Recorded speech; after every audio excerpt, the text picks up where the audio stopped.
slides you need to do? No. Okay. Well then.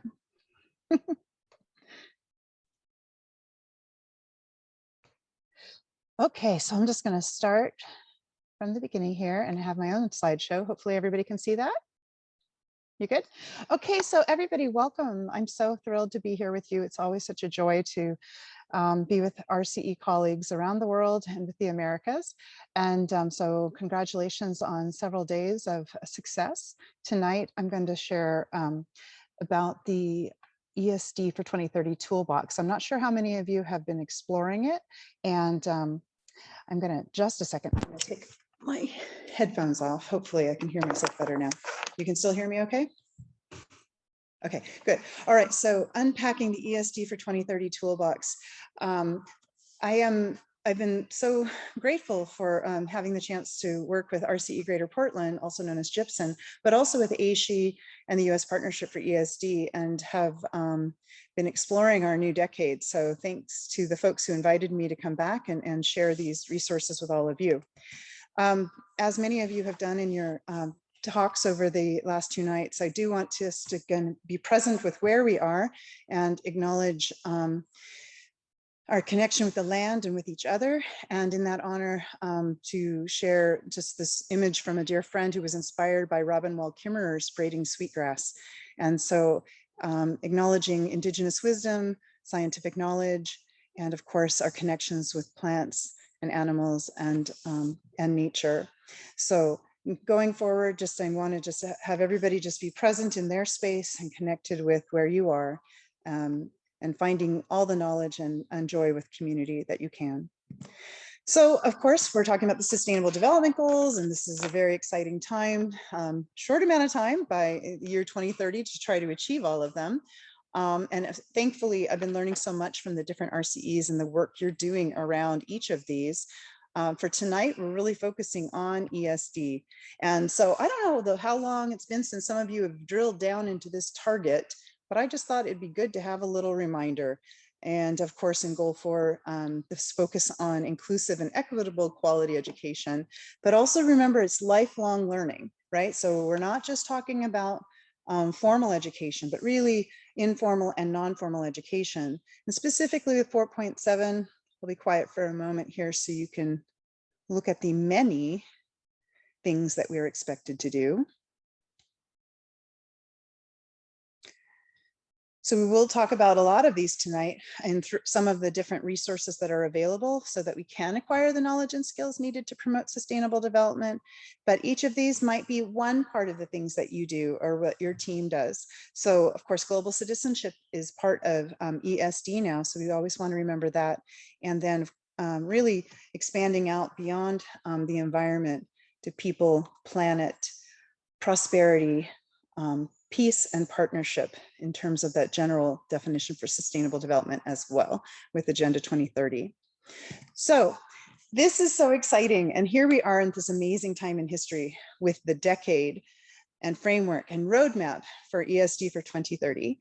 And so as Philip did such a great job on Tuesday night explaining some of the foundations and expectations within ESD for 2030, as well as noting that it really formally launched in May and June of 2021. We lost a year in there for whatever reason, right? But here we are now being invited, really having ESD, sustainability education, education for sustainable development, seen as the enabler, as the driver for how to achieve the sustainable development goals. So this is a document. I'm going to be sharing core documents that are all linked in the ESD for 2030 toolbox. These are all documents that you can go to. I will share some links at the end, just in the chat, okay? So, and I know this PowerPoint will be available for you too, the recording. But think about what this cycle looks like. And if we're really talking about, again, education for sustainable development, it is a preposition, it is a ask, a request to reorient education for a sustainable future. So that includes societal transformation, right? That includes establishing learning outcomes and learning content and designing pedagogy and learning environments where that transformation can happen. So this roadmap is for all organizations, all member states. So you can go very macro with this or very micro, but they are the best practices that we've learned for how we can use the power of ESD. So check out the roadmap first. Then you can go into the toolbox itself. So I'm just going to pull out some of the main priority action areas and ways to implement. But again, remember, when we're talking about this framework, it's an invitation and an acknowledgement of the power of formal education with schools and higher education. Also non-formal, how do we partner with private industry? How do we partner with governments and nonprofits? And informal education, public awareness campaigns and media, right? We are not going to be able to achieve the SDGs without education. So it's pretty rare that the UN actually designates a whole decade, but to have this, recognition, this call for us to be able to contribute is, it's an honor, but also a responsibility. And hopefully our work can help build a more just and sustainable world. So we're going to unpack this toolbox. And as Philip shared, there are 5 priority action areas. So I'm not going to be redundant and share the same things he said, but I'm going to drill down into each of these and give you examples of how it's possible. And I'm sure you're already doing many of these. So there's also an invitation for you to share what you're doing. Okay, so we'll keep talking about that at the end of tonight with the invitations for how to get involved. So again, 5 priority action areas. You hopefully noticed this when we had the GAP, the Global Action Program for ESD. So area 1, how do we advance policy? 2, transform learning environments. 3, build capacities of educators. 4, empower and mobilize youth. And 5, accelerate local level actions. And these are not top down. Nobody's telling us exactly how to do it, but these are the best practices for what we can do bottom up, right? To really move our sustainable world forward through the power of ESD. So as I said, I'm just going to take each of the actions and show examples. So advancing policy. If we are just looking at the toolbox, you can go into what is called the ESD lens. And this is a policy practice review tool. So this is very helpful. It can be at the national government level, again, as for RCEs or for just individual organizations. I'm part of RCE. I've been on their board. I've also served as their international liaison. If you are not part of the Association for the Advancement of Sustainability in Higher Education, it is a member organization for anybody doing sustainability. You don't have to be higher ed, albeit that's part of their focus, but it is an international organization, but mainly in the Americas. And they do a lot of tracking and resource tools. I'm noting here STARS, the Silver Stars rating. That's my institution, Portland Community College, has Silver Stars through the Sustainability Tracking, Assessment, and Rating System. So a way, again, to do review of our work. Another big thing that is in the toolbox are these multilateral frameworks focused on climate change. So I want to emphasize on this other side of my slide, this is Portland Community's Climate Action Plan. And this is our college president. This is actually our state governor, Kate Brown, and our sustainability manager at Portland Community College. And they were at COP in Bonn because our college was recognized nationally for this work. You can go to pcc.edu sustain to actually get a copy of that climate action plan. But again, for all of us, what kind of multilateral framework can we do to address climate change? How can we advocate to our member states? What kind of outreach do we need to do? This US partnership image here, US partnership for ESD, that's across the United States. There are plenty of other organizations around the Americas that are doing this work. We don't have to recreate the wheel. Let's find the templates. Let's identify how to advocate to our leaders for change. Especially if you want to have your stories told, figure out how you can get your data shared through the voluntary national reviews, okay, the VNRs, and then bring it from national to regional. What are the regional strategies? What strategies maybe does your city have? What strategies perhaps does your institution have? And if you can align your efforts with them, then you're working on action for one, okay? Priority action area 1 for ESD for 2030. And of course, in all of this, how can we scale up our work? We need to increase our capacity, improve our capacity, and we don't have to do it alone. So these, again, in the toolbox are a variety of best practices that we have learned over the years. Actually, this is one that I just as an example. When the United States left the Paris Agreement, which was embarrassing and horrible, some of you might not know that we started, our regions, our institutions started a whole movement called We Are Still In. So Hawaii started that. Well, Second Nature, which is association focused on climate change and higher ed, started this movement. And my college, Portland Community College, Lewis and Clark College in our region, Portland State, then our city, then our county, then our metro region, and then the state of Oregon itself all signed on. So this advocacy role, this power of civil society, and now here we are, America is all in. So the whole West Coast, Hawaii, we were still doing the work, even if you didn't necessarily hear about that in the news. So action 2, how do we transform our learning environments? Again, I'm pulling things out of the toolbox just to give you some heads up where you can go to find these resources for you.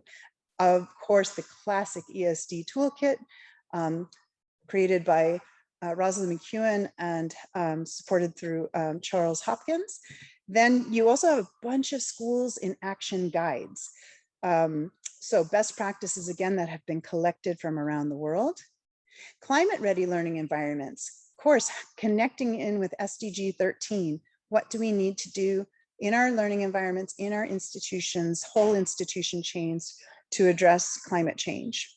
If you are in an area, almost all of us are, right? Disaster risk reduction, also in the toolbox. For our own operations in our institutions, what are we doing about energy? You can see the llamas there in the field at Portland Community College with our solar panels.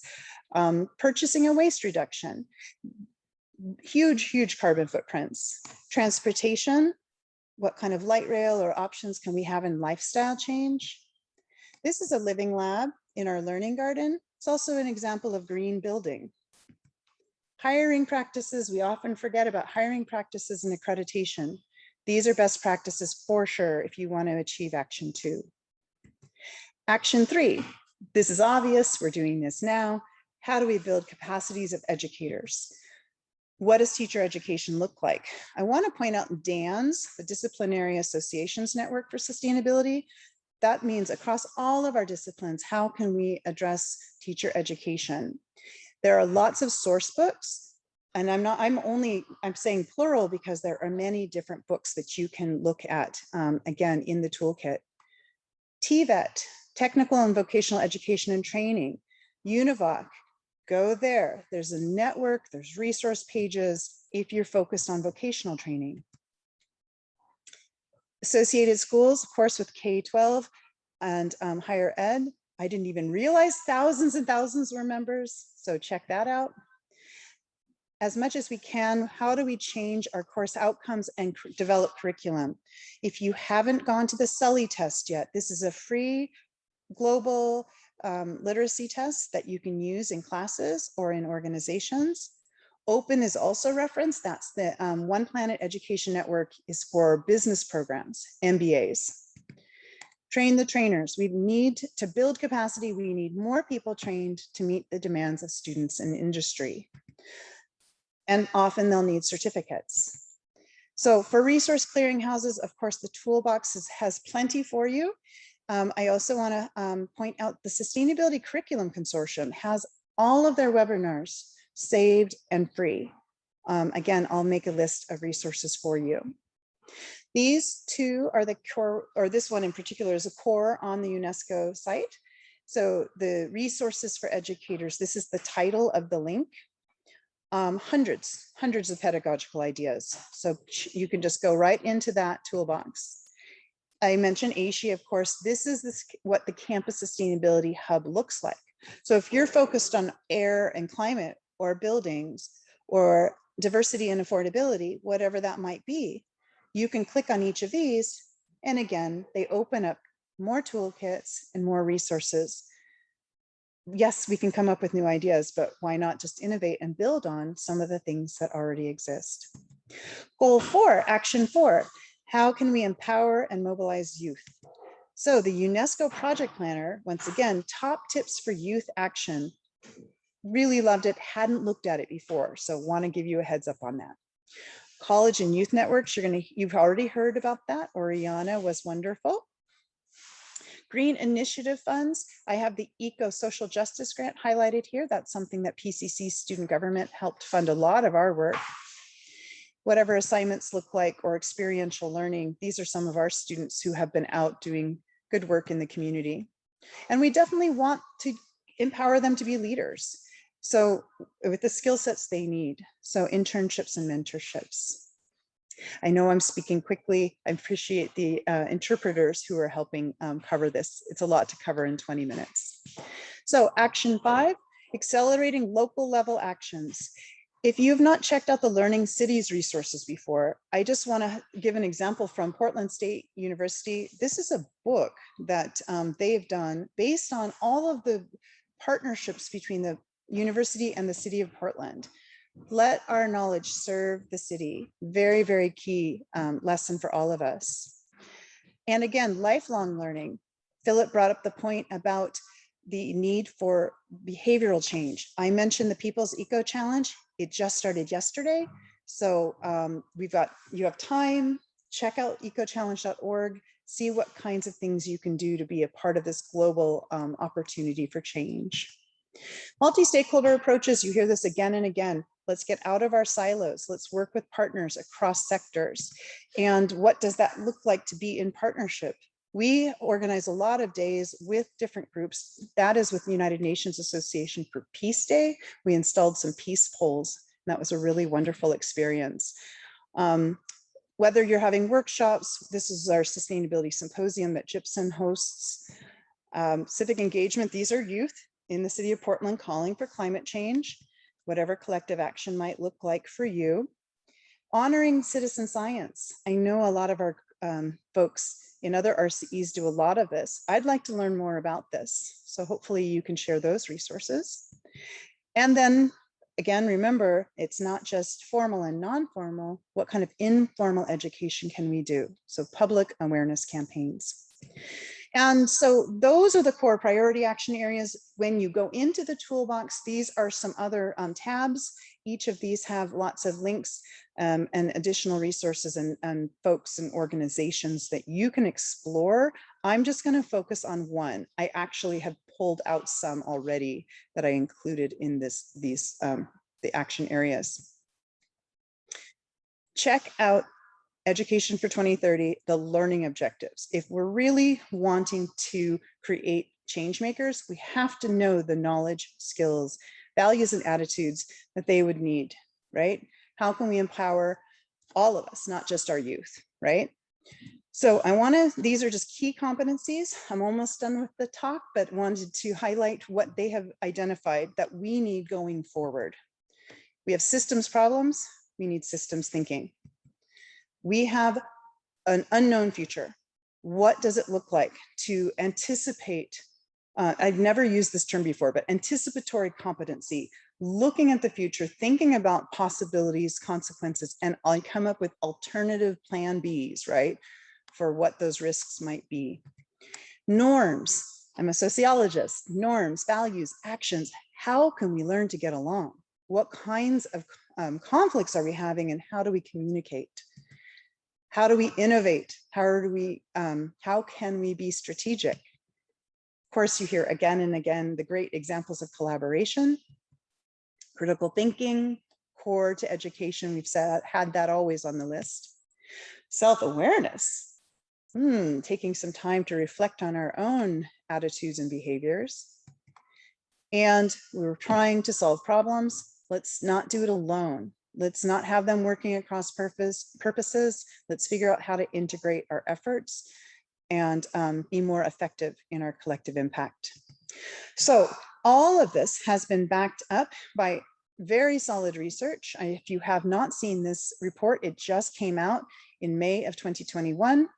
And I am just going to emphasize that it's focused on higher ed, but it's really solid data from the National Academies of Sciences, Engineering, and Medicine. So this comprehensive study had discovered, and this is from many high-level universities, that we must strengthen sustainability education, and that that education becomes the driver if we're going to have competency and skill-based curriculum, and that it needs to align, as we all know already, with the UN SDGs, as well as with public and private sectors. Again, getting out of our silos. Their 3 recommendations are pretty redundant from what we've already explored, but I want to just emphasize this. If you are not already working with higher ed programs, please do so at the undergrad and graduate levels. Again, the key competencies are the same that I just showed you. They are also identifying experiential learning. Let's get out of the classroom. The world is complex. We need to learn how to engage within it. Priority recommendation number 2, we need to build academic environments. Again, I say it again and again, how can we be interdisciplinary? How can we prioritize diversity, equity, and inclusion? How can we access federal support? Whatever that might be where you are. And for the United States, let's see if we can coordinate together. And then let's strengthen programs and our research. Number 3, finally, we need to think about how we need a sustainability workforce. How do we address sustainability challenges as change agents with the skill sets to be able to do teamwork and collaboration? And again, let's set those standards in how we accredit our institutions. This is one of my students teaching these girls how to build a raised bed, a learning garden. And with a drill, I just was so thrilled by this image. I hope that you like it. So that's the invitation. How can you and your RCEs help advance ESD for 2030 and make your institutions and communities more sustainable? I'm really proud to be a part of the RCE Americas network and RCE Greater Portland with United Nations University. Goal 4, let's go forward, ESD and the power of ESD for 2030. If you have any comments or questions, you can reach me at katiesmith@pcc.edu. As I said, I'm going to copy these links. I'll put them in the chat. And you can also contact UNESCO directly. So thank you for your time. Gracias, obrigado. And I'm thrilled to get to be on this planet with you. We're all in this together. Okay. Phenomenal. Thank you. I'm going to stop sharing. I hope I didn't go over too much. Nope, So you're we're right there on time. on time. Yay. Exactly. It's essential because there's so many good people who are presenting tonight and I want to give them the time. Again, if you just bear with me, I'll just copy and paste into the chat and I'll just let you guys take over now, okay? All right, well, we got a break. Brittany, you got a break scheduled right now? We'll take a Right now for 5 minutes. So feel free to stretch up, move around. We have a break until 6:30 p.m. All right. And I'm not going anywhere. I'll be here if anybody has any questions. I have some questions. Yeah. So you're out driving in a car with a boy, and what's his name? Scott. My fiance's car broke down like an hour ago and I had to wait for an Uber. It was like a $35 Uber. Oh, how stressful. That's a really nice Okay. ride Scott's got though. And the funny thing I'm looking at Yeah. is, I would show everybody photos, but I don't know how to do that. so is it a battery thing? Is that what it is? Yeah, he left his lights on. Yeah, Wow. you know, back in the day when we had Anybody can see it. There's his old car. It's kind of hard to see. yeah. Oh, you have it in the chat, Pontiac Granville. Granville. Granville. Is it 70s-ish, He said it was late 60s, I late think. 60s? Yeah. I look at that and I think a hot rod Lincoln's. And it's kind of cool because there's a ton of like older cars over here at the beach. What do they call it? The hot rod weekend. I hear him outside in his car. They used to call those cars land yachts. Yeah. Yeah. Yeah, a Hey, small 226. family of 4 could live there. One of my roommates in college had actually two. One had a Cadillac that was so big that you could put like 4 people in the trunk. Mhm. And we go to drive-in movies and hop out of the trunk. But the other guy had a 228 something or other. And I said, what is 228 for? When no one could figure out, and it was the length of the car in inches. A land yacht. Yep. Yep. My father used to have a Lincoln Continental, 1964, with the suicide doors. Oh yeah. And Yeah. it fit all 5 of us kids in it comfortably. Mm-hmm. And my parents, of course, driving on long trips with 5 kids, my father was always driving with one arm and my mother never faced forward. So, that was the days before seat belts and all the car seats and everything like that. So Yeah. we were all over the place.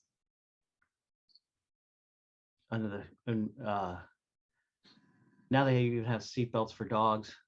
Yes, I have one for my dog. Well, we had a beagle named Mr. Peabody, and he listened to everything my dad said. All my brothers and the dog would listen to everything my dad would say. I just kind of knew this, and so the dog would never get near him when my father was driving.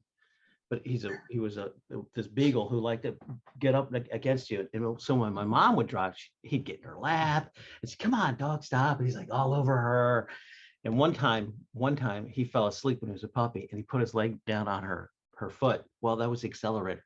Did you get the dog off my foot? And we got pulled over. It's kind of like, how do you explain to the police officer you're speeding because your dog fell asleep on your foot? On the accelerator. Oh my. All right, enough flashbacks. We should get going here pretty soon.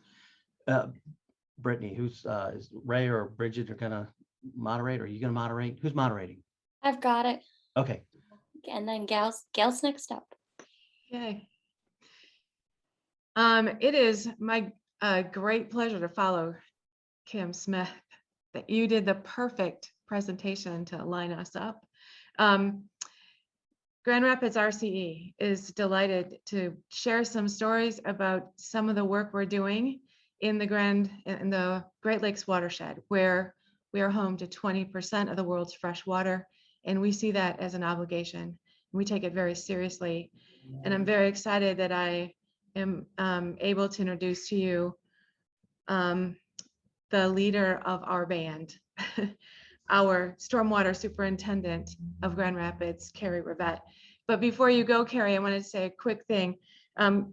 Kim, your introduction and your powerful reminders about our responsibility to education, I think will come through nicely in Carrie's presentation of the work we do. But I'm going to put into the chat a reminder that it is our 8th annual WEGI Prize Design Competition, and we are doubling the prize winnings to $65,000. And this is truly intercollegiate and interdisciplinary. So please take it upon yourselves to share with your students and encourage them to play, because if you don't play, you can't win. And there are some phenomenal stories on our website of past winners. And so please, I encourage the RCEs to participate with us. So with that, I would like to introduce you to Carrie Rivette. Carrie, take it away. Thank you. Thanks, Gail. Thanks everybody for having me. We truly enjoy sharing what we've been doing in Grand Rapids. For those of you who don't know, and sorry, my view is not showing. Can you see my screen okay? Okay. Yes. Paranoia these days. So Grand Rapids, Michigan is about 30 miles upstream of Lake Michigan on the Grand River. So obviously, sustainability, protecting that freshwater supply that we have here is of the utmost importance. We have been, this graph goes back to 1990, we've actually been tracking water quality at least quarterly since 1971. So you can see there's ups and downs. In general, we've gone way up. Some of the downs we see recently are because with some of our upcoming projects, we've been monitoring the river a lot more, which means we've caught a lot more rain events. So obviously there's still work to do on my end because rain events still bring lower water quality, but we have made great progress from the days that you put in dams because the river would stink if the water got too low. So here's some of our major projects. Started sewer separation in the late 1990s, completed it in 2015. We were one of the first communities of our size to complete a separation. In Michigan, we actually can't have any combined sewer overflows as opposed to having a limited number like most other regions. Wonderful news because it protects the Great Lakes, but it does make things a little bit different when you're choosing how to do this. Since 2012, we've had Grand Rapids Master Plan update. We're one of the first to adopt green infrastructure portfolio standards similar to the energy standards. And I'll go through a little more detail on our other projects. So we started in about 2007, we did an expansion project on the Water Resources Recovery Facility, which is my home base, and discovered we had really sandy soil. So ever since, we've determined with each new project, we do not increase runoff, we infiltrate where we are. So we started everything by trying to be an example with our own projects. In 2010, we finally figured out that we could use some of our sewer separation money to do green infrastructure. And we had an amazing partnership with our parks departments, with the community foundations, with a community center, and had Joe Taylor Park, which takes in water from about 40 acres of urban land and cleans it and then infiltrates it. Splash pad actually goes towards, watering gardens on the facility. This was our first off-site, let's really show off green infrastructure project. And it's been a boom for the community and a boom for sustainability ever since. During this time, after that, we just started making it standard. Where we have parking lanes, they will be porous. Those will go into rain garden bulb outs. All along the way, the catch basins are infiltration basins, the last one usually being in the bulb out, being our last chance to catch that water before it overflows into the rest of the system. We started installing the hydrodynamic separators during those projects, so we were cleaning things before they went to our river. Then in 2015, we had a huge win where the voters approved our Vital Streets plan. And one of the key tenets of that plan was low impact design will be the default construction for all street reconstructions. You can see some of our favorite projects, looking at the old gas station, service station that's in the one picture, and having these beautiful rain gardens all along the streets has done amazing things to pick up an underserved neighborhood. Then we have some of our showcase things. This Michigan Street bioswale was actually because we have what we call the medical mile with a ton of concrete, and the hospital came to us and said, we need more green. We want it for health reasons. We want it for, emotional reasons for our patients and those who visit them.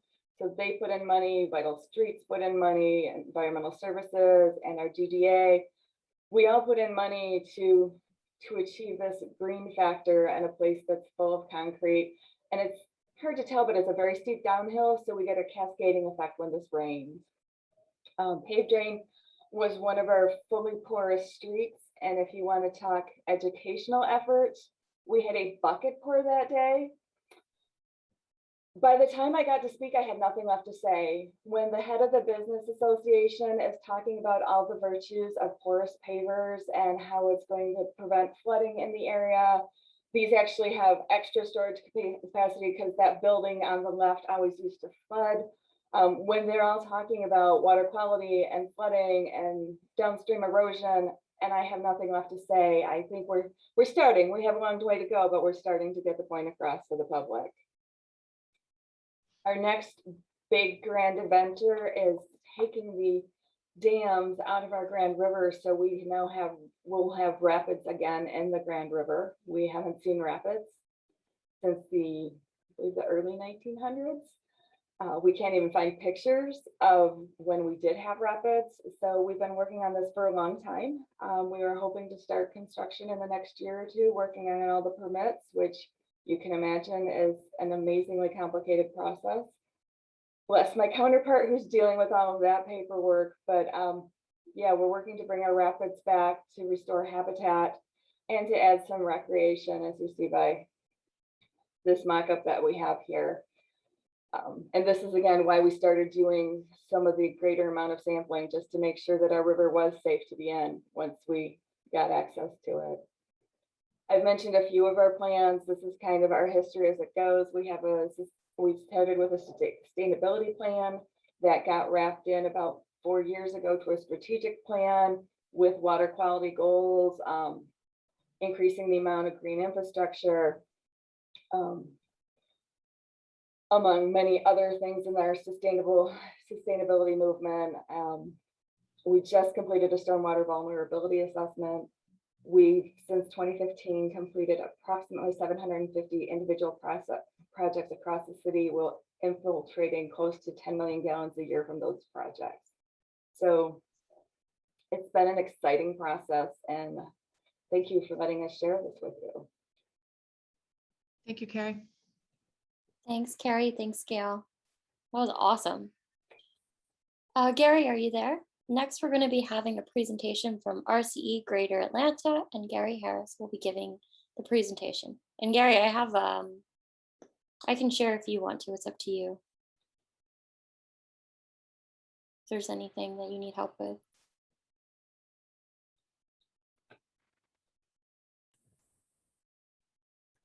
You know, actually, There you are.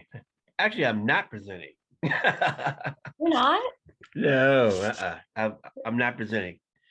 I'm not sure how I got on the I don't know. roster there, but sorry about that. It's okay. We're Yeah. even on the program. It's okay. David, are you here on behalf of Stephanie? Thanks, Gary. It's nice to see you, though. Yeah. Tell Chris and everybody I say hi, and Jenny. I will. Absolutely. I could present, but I'm not presenting. You're all good. If that's the case, I Now saw we're ahead of Joe. time. We're looking for David right now. David, are you here? Oh, I No, see. I don't Great. see her. Oh, well, I don't see David or Stephanie. It's okay. Dr. Bach, are you here? I Now saw we're Joe. time, Brian. I saw Joe a little while ago. Yes, I'm Oh, here. there's Joe. There he is. Hey, Joe. Hi. How you doing? Good. Good to see you, Brian. Good to see you, Brittany. Do you want to step in and Sure. okay, great. Sure, I'd be happy to. Let's see. I think I can show my screen.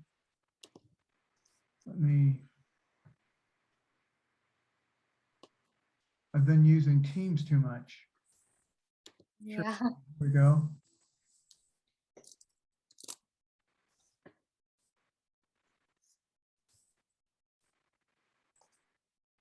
Awesome. Here we go. Can you see it okay? Yes. Okay, very good. All right. Well, hello, everybody. It's nice to be here tonight. I'm impressed with everything that I've been seeing. I'm not real involved with your organization, but I can see that Kennesaw State University should be much more engaged in this. And so it's been a real eye-opener for me. So thank you very much for all of your presentations. And it's inspiring to me that there's such a close network of people working collectively like you do. So what I'm going to present on tonight is, it's something that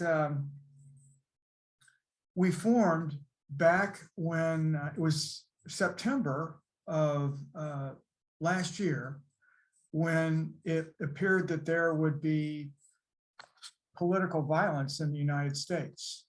And it was at a period when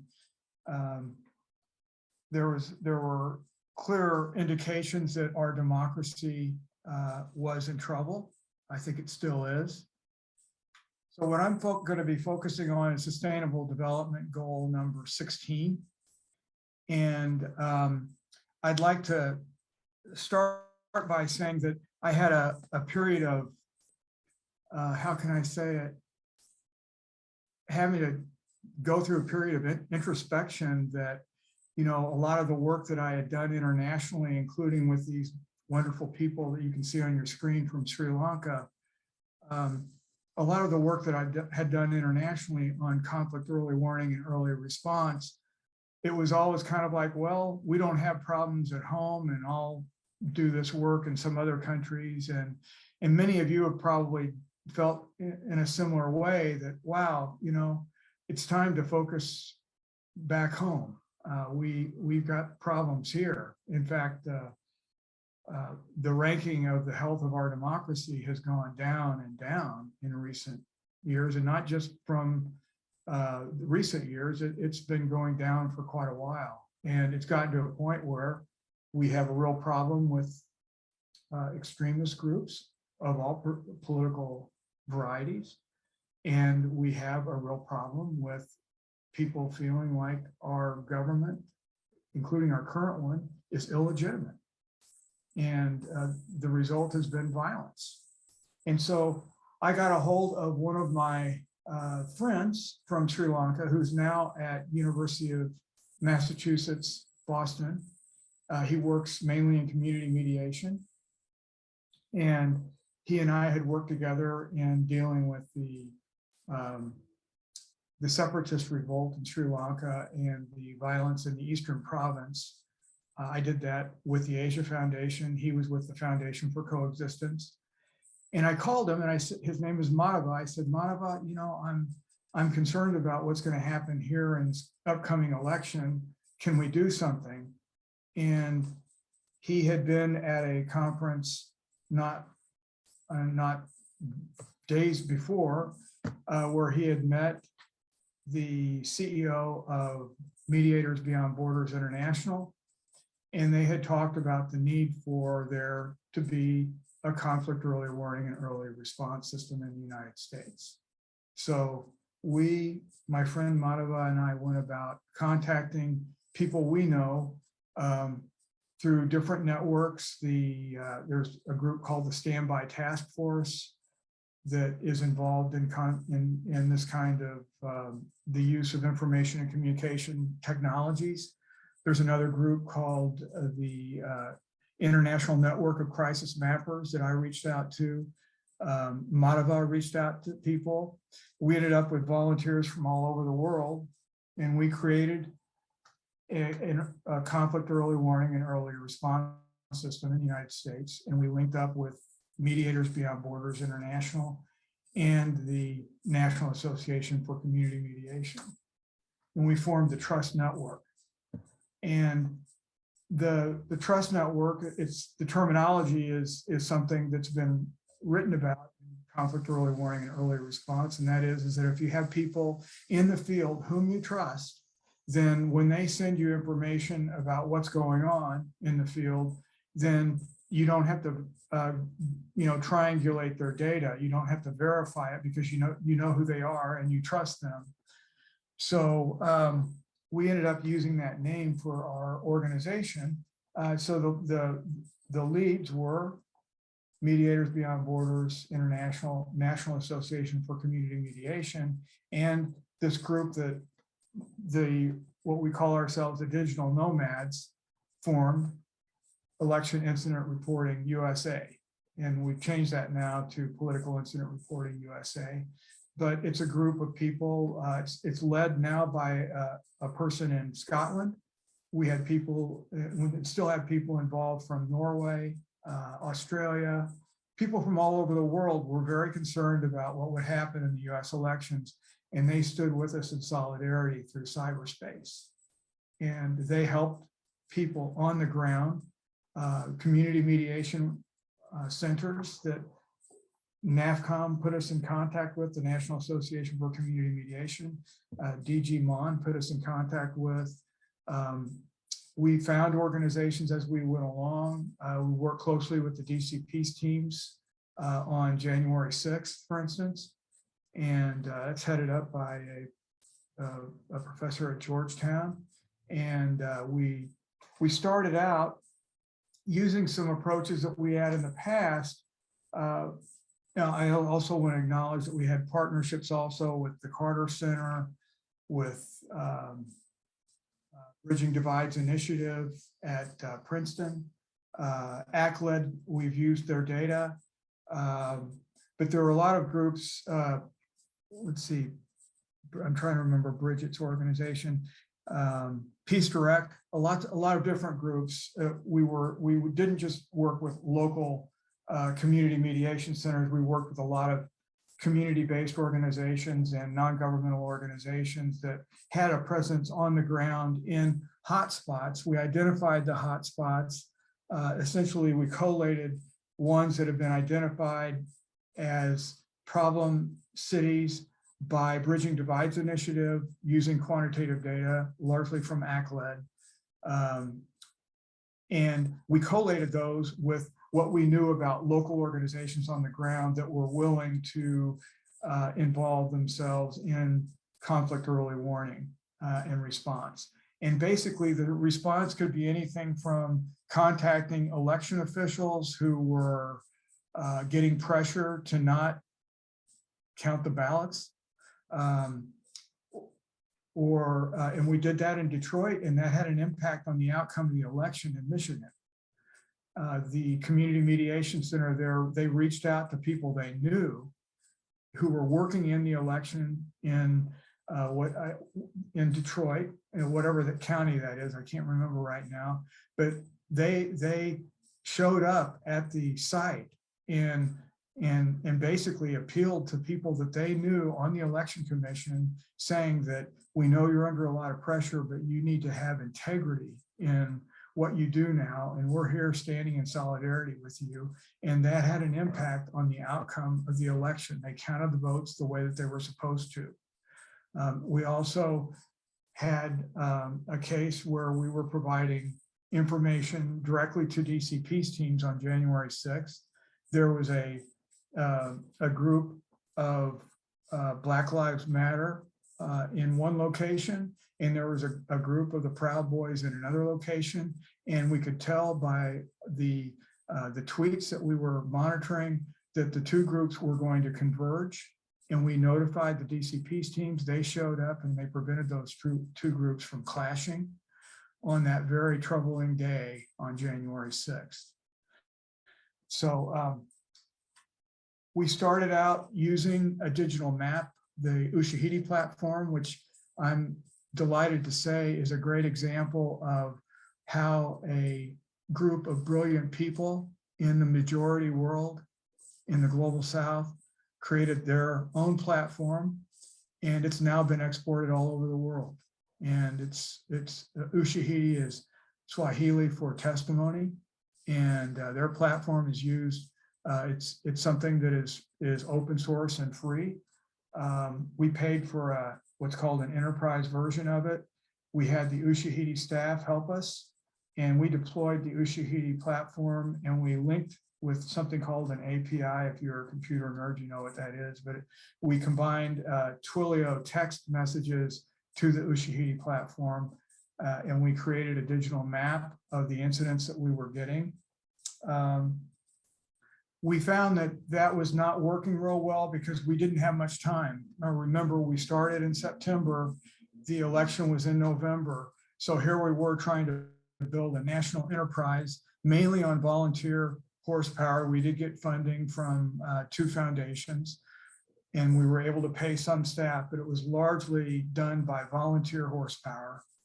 And so we found that what was best is to get people from all over the world and all over the country involved using a Slack channel. And we kept track of what was going on Slack. And we also had people monitoring tweets from credible sources, whether they be journalists, credible journalists, or what are called night crawlers, people who go out and take video of, there's a movie, I guess, named Night Crawlers. I've never seen it, but apparently there is one. people who go out in the night and during the day, and they take video of things that are unfolding. And some of those people are really good on the spot journalists, and you find out who's credible and who they are. And normally they tweet the stories that are unfolding. And so we would monitor journalists, night crawlers, and people who were credible messengers on the ground. We would monitor their tweets using TweetDeck. And then from there, we would develop warnings, and we would go out on Slack with our warnings, or we would go out on Signal like we did with DCP's teams, Signal being a text messaging service that you can use in a secure way. So we communicated with Eli, I can't remember Eli's last name, the head of DCP's teams, using Signal on that on January 6th for their work that day. So we evolved our methodology to, in a sense, be realistic about our capacities relative to the situation at hand. We were focused on 10 cities. Again, these were based on the recommendations of hotspot cities from the Bridging Divides Initiative of Princeton, in addition to what we knew about the local organizations on the ground and their willingness and ability to respond rapidly and effectively when there was a warning. So this is the map that we initially developed. This is the Ushahidi platform. We were uploading events that had occurred. You can find this online now if you want. You can look at Ushahidi Air USA, EIR USA, and you'll find this map. So you can go in and you can literally go in and see what the events were that we posted. As time went on, we stopped doing this, and we went solely to the Slack channel and the use of Signal for really situational awareness of groups on the ground in hotspot zones. And if you're interested in reading about how things evolved, we did write an article for this magazine, this online magazine called The Conversation. And I think I've got a link to that. No, I don't have a link to that in the slides here, but anyway, you're welcome to read that. It might be helpful. I want to recognize the volunteers from all over the world who were involved with us in solidarity. I want to recognize the Ushahidi staff in Nairobi. I want to thank the Packard Foundation and Humanity United. And I want to thank you for being interested in this topic tonight. Be happy to answer any questions if we have time. Thanks, Joe. That was awesome. I think we're going to save questions till the end. Okay. Patricia, are you here for the next presentation? Yes, hello, I'm here. Good evening, There you are. everybody. Would you like to share your screen? Yes, try. Ooh. I think Joe Buck is sharing, so I cannot share. I think I've got to get out of that, right? Here we go. It's off now. There we go. No problem. Yay. My emails. Let's see if we can do it. Yeah, we see it. Is there? Yeah. Try to put it on the presentation mode.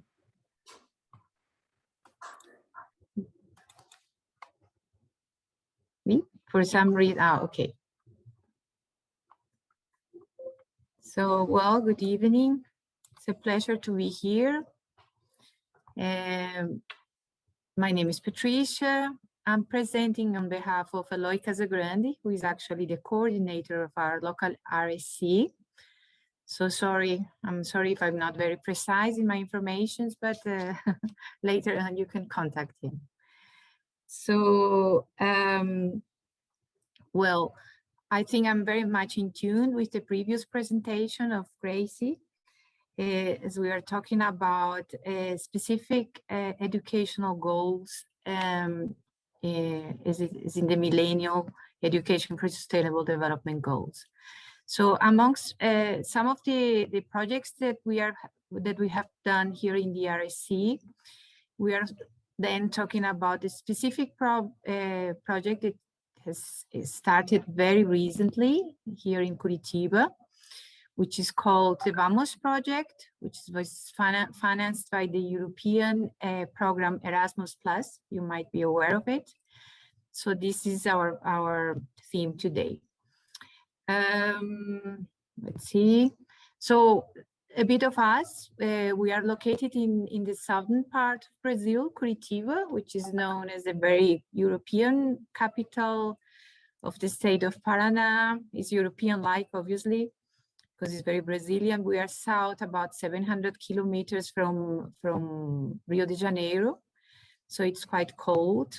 Although we are in spring at the moment, I think we are about 12 degrees Celsius at the moment, so it's very cold. So the RSC Curitiba was created in 2007. So it was the first RCE of Latin America. I'm having trouble with this. Let's put it down here so I can read. So the VAMOS project, as I said before, is financed by the Erasmus program of the European Union. And by the time it was published, about more than 1,000 projects were submitted in 2019, from which only 164 were approved. And from those, almost 100, more than 100 of the proposals, Latin American proposals were submitted, from which 14 were approved. So we were very lucky. We were very happy to take part in these that were chosen. But the thing is that the project is being, it's very recent. So I'm afraid I won't be presenting too much today. But actually, I think we can we can develop it further with your assistance as well. So the idea of the main objective of the VAMOS project is to build capacity for innovative international collaboration and joint learning. We are focusing on Sustainable Development Goal 4. And the idea is to focus on virtual exchange courses and projects. Our project involves 3 main specific partners in the sense of some European institutions, some Brazilian institutions, and some institutions, mainly universities from Honduras as well. So it involves a great deal of people. Oops, let's see if we can push down. It doesn't go. So we are now having lots of challenges ahead, and we are focusing on better understanding. The main idea of developing these courses is we are tackling wicked problems. So what are wicked problems? Most of us didn't know the expression. Is more, we call it recurrent problems. And wicked problems are defined as common situations, that affect globally, but also locally, countries and regions. So our main challenge now is why are we talking so much about sustainable development, education, and sustainable development initiatives that we are still not getting through? So some of the questions that we are asking ourselves is how can we encourage students and teachers to address wicked problems in their classroom? So what we are having now is very specific, very punctual actions like urban gardens, sanitation ideas, but still we are not solving anything. So why are not we going ahead now? What is going on? So when we have a very complex and very heterogeneous group, what are the wicked problems that we need to address, and how can we be more collaborative and stimulate the participation of students of different countries in the same platform, in the same project. So that poses other challenges as well. So in that sense, we defined that one of the main goals, sustainable development goals, that really defines and involves all the main wicked problems we want to challenge is Sustainable Development Goal 11, which deals with cities and sustainable cities and communities. So this is the reason we chose this project, because when we talked with all the partners, we really wanted to have an umbrella sustainable goal, and from then we could actually share common interests. For some reason, it's not actually. So what have the project, as I said, is very recent. We started in January 2021. And what are the positive developments now? What we have is that, as I said, we have 3 main partners, but within, for example, in Brazil, we have 4 universities that are trying to work together, and which are at a continental distance apart. We have some universities in the Amazon region, in the northeastern region, and we are at the southern parts of Brazil. So we have to find some common ground. And within our state of Paraná, we have 2 universities involved, which are actually in both extremes of our state. So we are more than 400 kilometers apart. So that's a good thing, that we can learn from each other, but we have to step on common ground. So we see that virtual exchange in education for sustainable development, we are talking specifically on higher education, teaching courses and projects. We could see that as an opportunity. The pandemic situation has put us more in contact with virtual exchange, as we are doing now. So we are less afraid of doing and sharing projects remotely. So in that sense, we see it, we have learned from the pandemic situation. But, and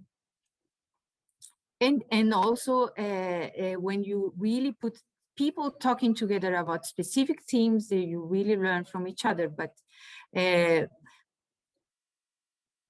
idea now is putting everybody aligned on the same idea of talking about our cities and our local communities. What are our emphasis now? Oops. So,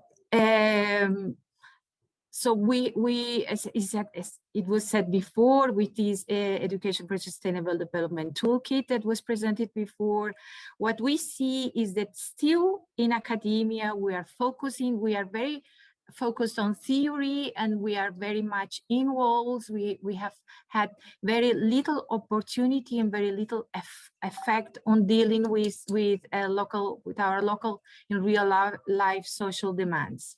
So we haven't been through strengthened, we haven't really built a good awareness about urgent local issues within our students. Although we know that we have water shortages, ecosystems failure, social imbalances, technology lacks in unfairness, we are not getting through.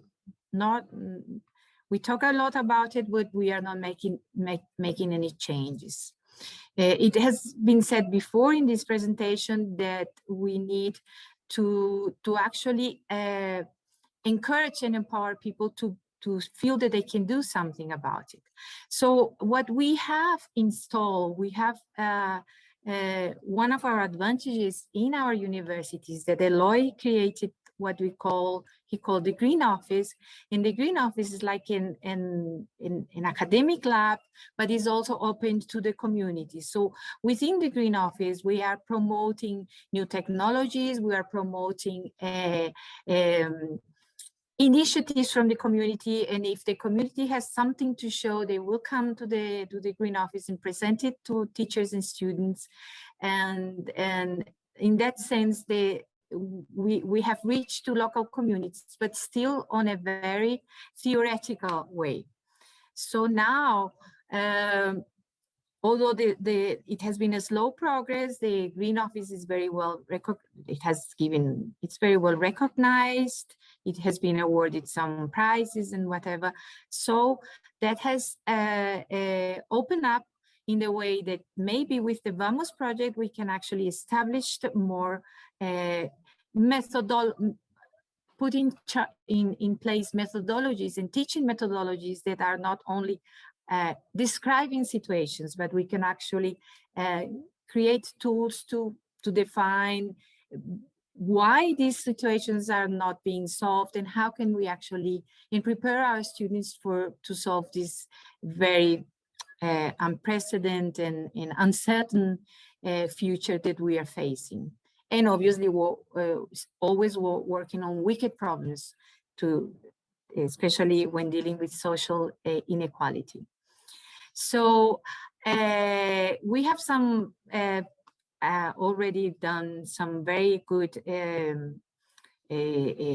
propositions within communities, like working with housing activities, taking our students to help to build houses in slums, and building root zone waste management systems for when there is no sanitation, working with hands-on experiences in alternative ways of construction with soil, whatever, and also acting a lot with schools.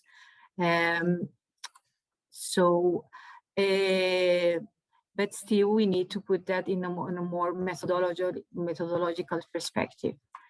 It's very punctual. In our campus in the interior state of Paraná, they have done almost the same things that we've done, and they are also focusing on dealing with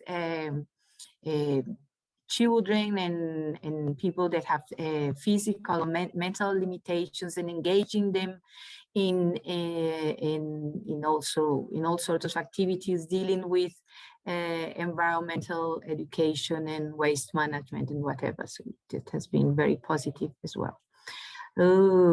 What is we have also taken actions within campus, because obviously for some reason we are not getting there. And then we found out that we needed to put together more sustainable activities within campus, like encouraging teachers and students to recycle, to do recycling, to take more energy efficiency actions, and the rational use of water.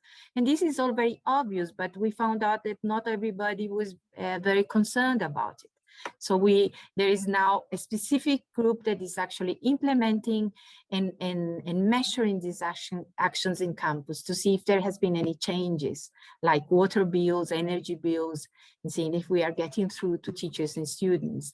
There are some teachers that are offering sustainability classes that are not exactly within the curriculum.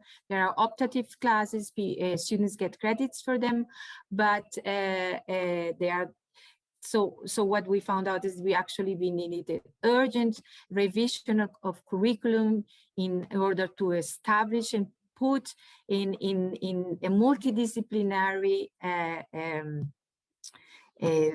disciplines that actually deal with sustainable development education, not only following what the federal government thinks we need to put in our curriculum. Patricia, it's Brittany. I'm really sorry, but we're gonna have to cut you off soon. If you wanna just say any closing remarks.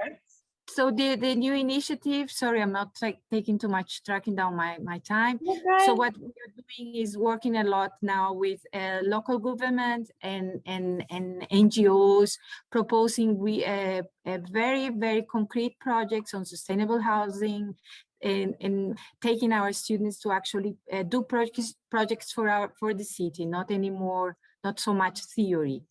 And within the Vamos project, we are now working in addressing the sustainable issues that we want to put together in these interactive and virtual exchange modules. So basically, this is it. Sorry about my timing. And what the idea is that the RCE partners could actually address and check and give us their opinion of these modules that we are building, and we need to finish them by this year. So in that sense, all the experiences that have been shared by you guys could actually be of use for us. So sorry about that.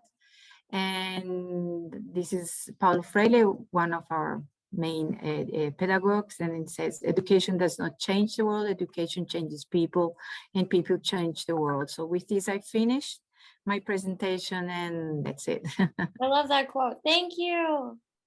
Muchísimas gracias. Eduardo. Eduardo is now going to be giving us a presentation on behalf of RCE Guatemala. He is the RCE Yes, Guatemala director. I wonder how did I get out? Oh, Yes. I can do it for you too. Yes.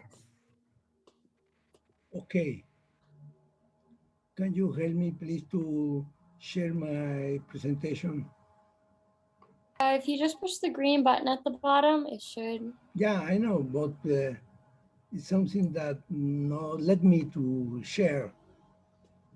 Let me get rid of his GCS. There we go. I just stopped her screen sharing, so you should be good. Yeah. Yay!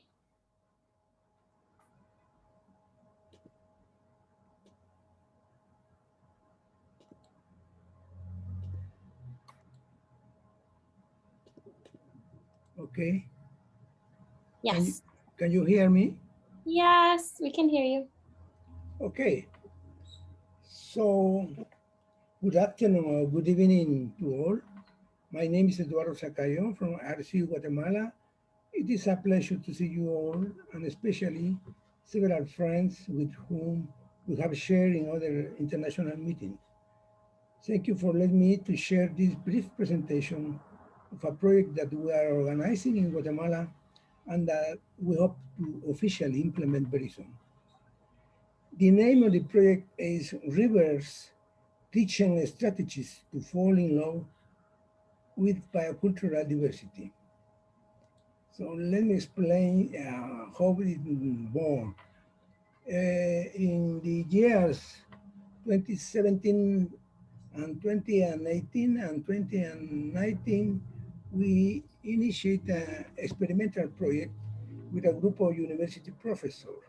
We visit several rivers in Guatemala with the idea to collect information to elaborate learning units and initiate a training program for primary, secondary, and university teachers in the year 2020.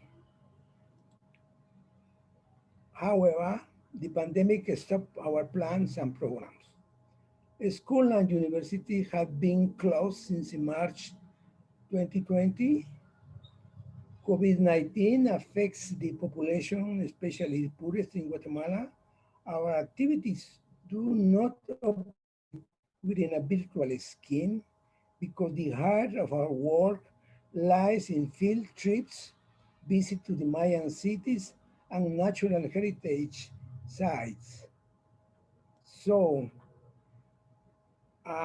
this project will continue in the year 20 and 22, hopefully, because environmental problems in Guatemala are intensifying every year. Poor water basin management, relentless destruction of river, contamination of surface and groundwater, loss of forest cover, reduction of surface and groundwater flow, soil erosion and degradation, floods, droughts, and landslides.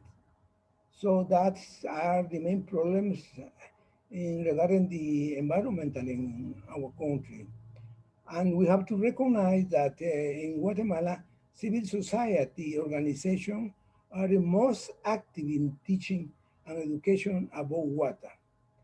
There are several books, brochures, and other educational resources that deal with environmental education on water. However, the teaching of river is heavily biased from disciplines such as biology and agronomy. We believe that their study requires a holistic and integral perspective, taking into account the historical, socioeconomic, cultural, and political context. It is necessary to analyze the big business on the use of water with lucrative interests, hydroelectric power plants, and urban development projects, for example.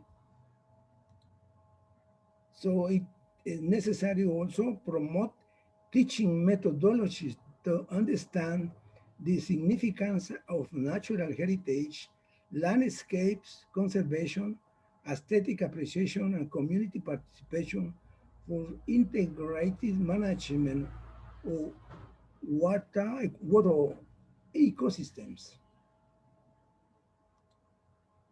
So the main objectives of this project, I will tell you that we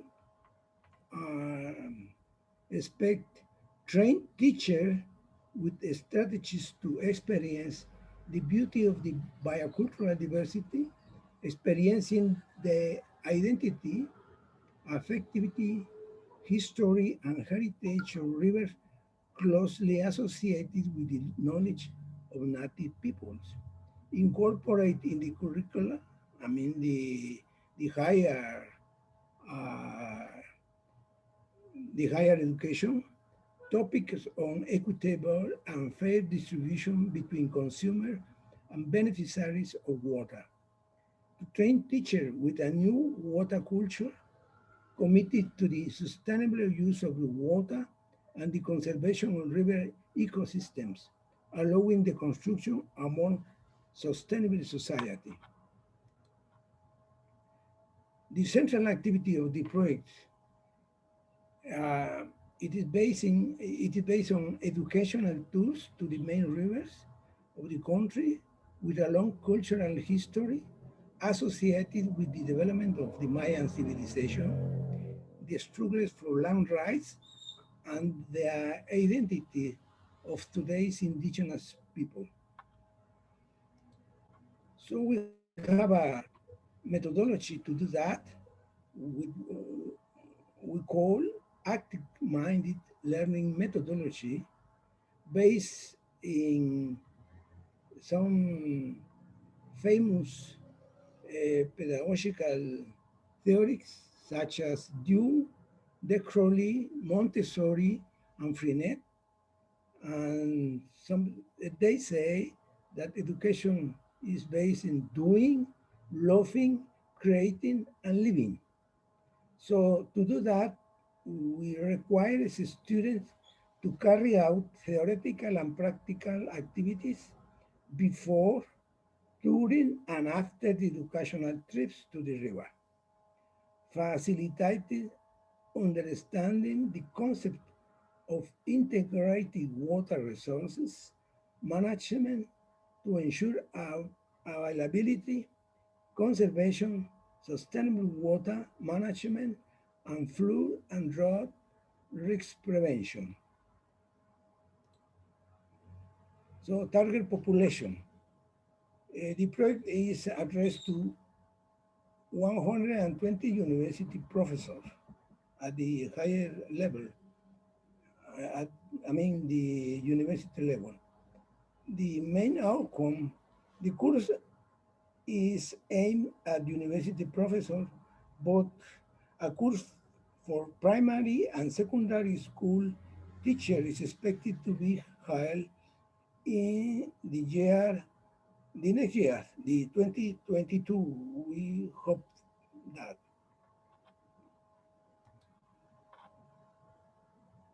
Lesson learned. University professors fall in love with the scientific knowledge of water ecosystem if active methods are used that allow them to learn about the significance of natural and cultural heritage such as river. University without walls, classroom without limits. Thank you. Gracias.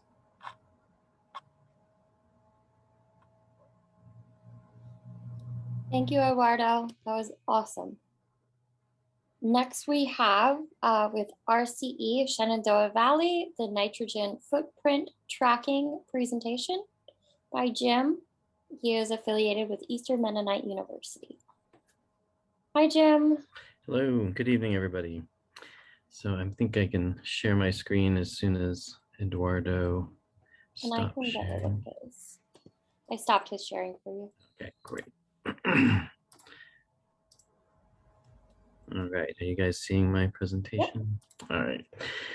Yeah, good evening. It's great to be here, and it's been such a pleasure to hear all these projects and work that everybody's doing around the Americas. So I'm going to try to keep this brief and understandable. It's a little bit of a complex project that I'm going to present about, but I think Brittany can put my this presentation in the chat, and you can, if I go fast through some of the slides, you can slow it down on your own time. But I'm going to talk to you about a little bit about nitrogen footprint tracking. I am from the Eastern Mennonite University in Harrisonburg, Virginia. I am part of the Sustainable Shenandoah Valley RCE. So I'd just like to share just a couple facts about us here in the Shenandoah Valley. We are in the kind of northwestern-ish part of Virginia. It's always kind of hard to explain where the Shenandoah Valley is from direction because Northern Virginia has such a meaning. But you can see there, we focus on about 10 or so counties in our area. We have a population in this area of about 300,000 or so, 320,000. And it's mostly rural, although about 25% of the population is in two cities, Harrisonburg and Stanton, and that's where most of us are kind of from.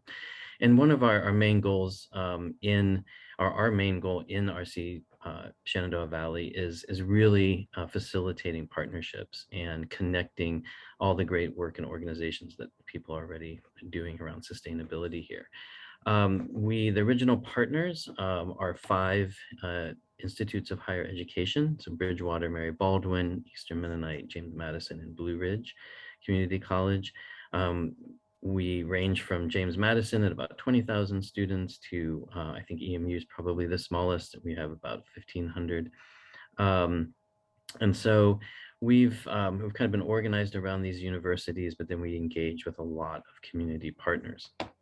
But I'm going to jump into nitrogen footprint. So this is a project that I've been working on and have been excited to have the RCE support at getting this out into the community. And so I'm going to start just by what do we mean by nitrogen footprinting, why should we track that, what we've been doing so far, and what we hope to do in terms of engaging the broader community in the region.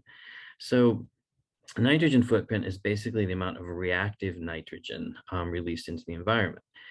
So we all know of carbon footprinting or just environmental footprinting. Not as many. This is a more recent phenomenon that people have been paying attention to. So reactive nitrogen, real quick, is just any form of nitrogen besides really the inert, just nitrogen gas that's in our atmosphere. So we're talking about nitrates and ammonias and nitric oxides and ammonium. All of that is reactive nitrogen, and all of it, our actions as humans are causing excessive release into the atmosphere, into the environment. And so there's a lot of problems around this that can factor in photochemical smog and haze, acid rain, which affects forests. Nitrous oxide is a climate gas.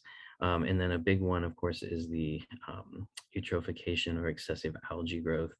And Virginia being right near the center of the Chesapeake Bay watershed, of course, our waterways and water quality it's really important.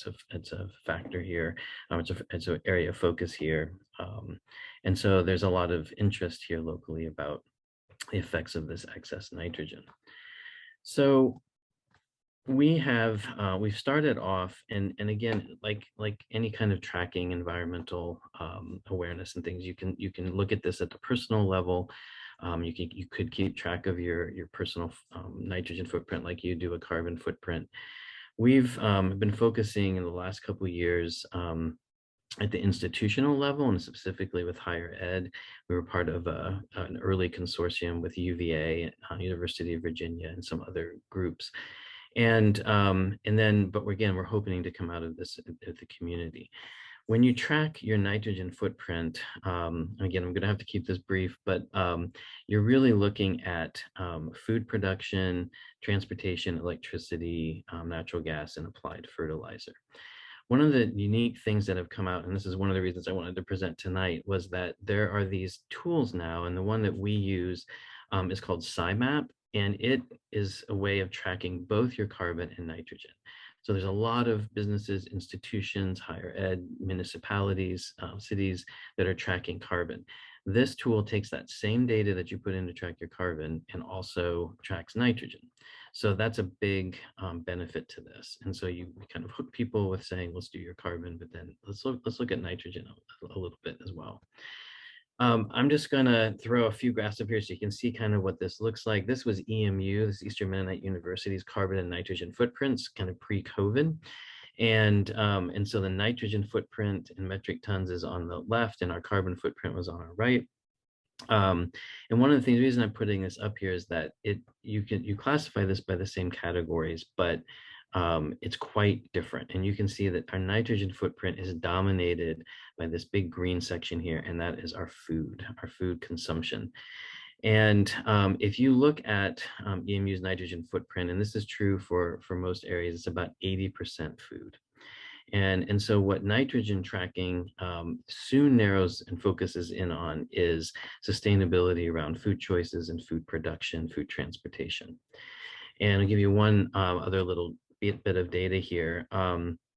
It's mostly around meat and protein production. So this is the EMU served in our dining halls. About 15% of all the food that we served that year was meat, chicken, beef, fish, and pork, but it accounted for 55% of our nitrogen footprint. So meat is a big, is a big factor in all of this. So that's the kind of data that you can have when you do this type of tracking.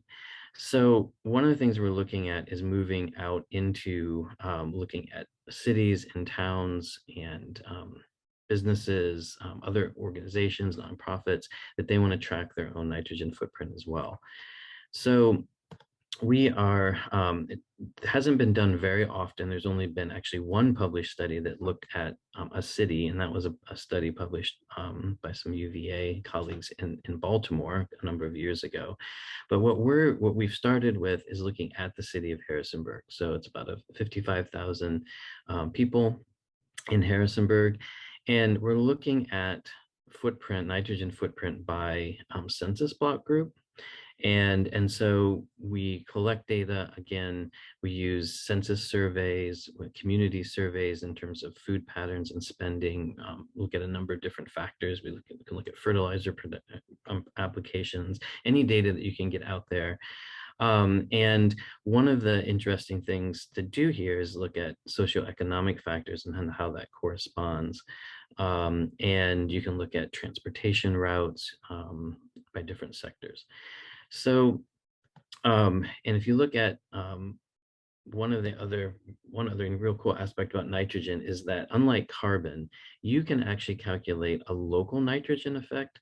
So if you look at the overall nitrogen footprint, a lot of that is from food production and food purchases, but most of that is purchased elsewhere. It's produced elsewhere, right? If you look at the effects of local nitrogen, the nitrogen that's being released into our local streams or into the valley's air atmosphere, that's mostly coming from transportation. So this can help a community if they're thinking about, okay, what can we do to reduce the ill effects of nitrogen? And so that's one, because you don't really do that. You don't talk about so much about the local effects you can talk about local effects of climate change, but not about the carbon itself that you are reducing there. So that's another way to reach people. So what we're doing right now at the institutional level here at EMU is we're refining our data collection. We're working with a nitrogen working group, which is about 8 or so other universities. And we are trying to set nitrogen reduction goals, adding nitrogen to our climate action plan. But again, our broader, we've got our first initial nitrogen footprint calculated for the city of Harrisonburg. We're hoping to approach city council and other leaders with this, get it working into their sustainability plans. We've approached other universities, including those, we're going to be really pushing this on some of the other universities in the RCE, non-government organizations, churches, faith-based organizations, anybody that would like to kind of, you know, raise awareness about this, and especially that local nitrogen. So that's a real quick overview of our project. I just want to say thank you. The person that has been the champion for nitrogen tracking is Jim Galway at the University of Virginia, just outside our little sphere of influence of our RCE, but just over the mountain. I've had a couple of research students, gotten funding from the Center for Climate Sustainable Solution, and of course the support of the rest of the RCE. Any of this interests you, want to know more, please feel free to contact me. Yeah, and that's it. Thanks, Jim. That was awesome. Thank you. Where's my share? I can stop it. No, there we go. Thank you. Awesome. Next up, we have Tom from RCE Greater Burlington. The title of his presentation is Nature-Based Solutions to Climate Change. I see you, Tom. There you go. Do you want me to share, or would you like to share your presentation?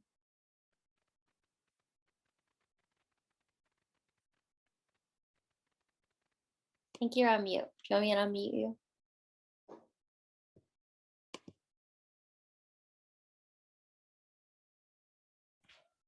Yay. Good, thank you. Now, what's going on here?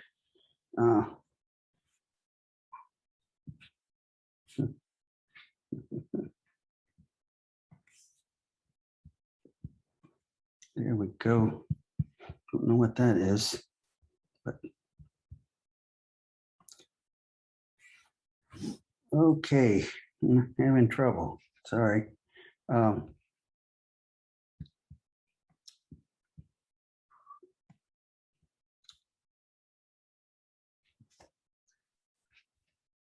I don't see the place. I don't see where I push the slide share my screen, but it, okay.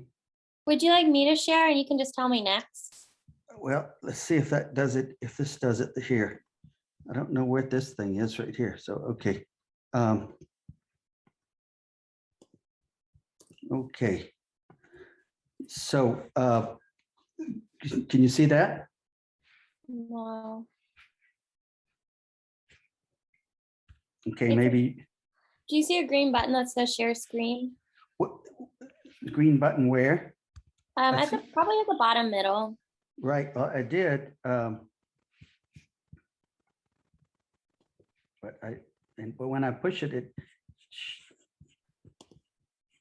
I can try it. Sorry about that. Okay, I can bring it up on my end too.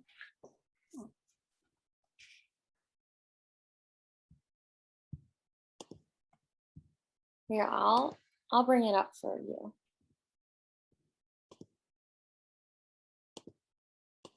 Here we go, Tom. We've got you. And I've got the new one. Okay, thank you. So again, thank you so much, Brittany and Brian, for your excellent work in organizing this so successfully. So from the unceded lands of the Abenaki in northwestern Vermont, in northeastern United States, presenting, just briefly talk about 4 things going on. And as with others, it's going to have to be real quick, but I'm giving links for follow-up for any and all of these. So next, please. So many of you know, and probably a lot of you have read Half Earth. E.O. Wilson, a noted entomologist and evolutionary ecologist at Harvard, who's now in his 90s, wrote Half Earth a few years ago, which he pointed out that we were losing about 200 species per day of plants and animals are becoming extinct.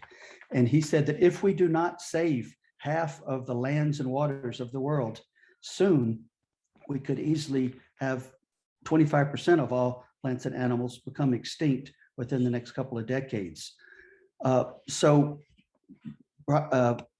Walter Pullman and others from Vermont, within our RCE, went down to the American Museum of Natural History and met with E.O. Wilson. And when they returned to Vermont, next please,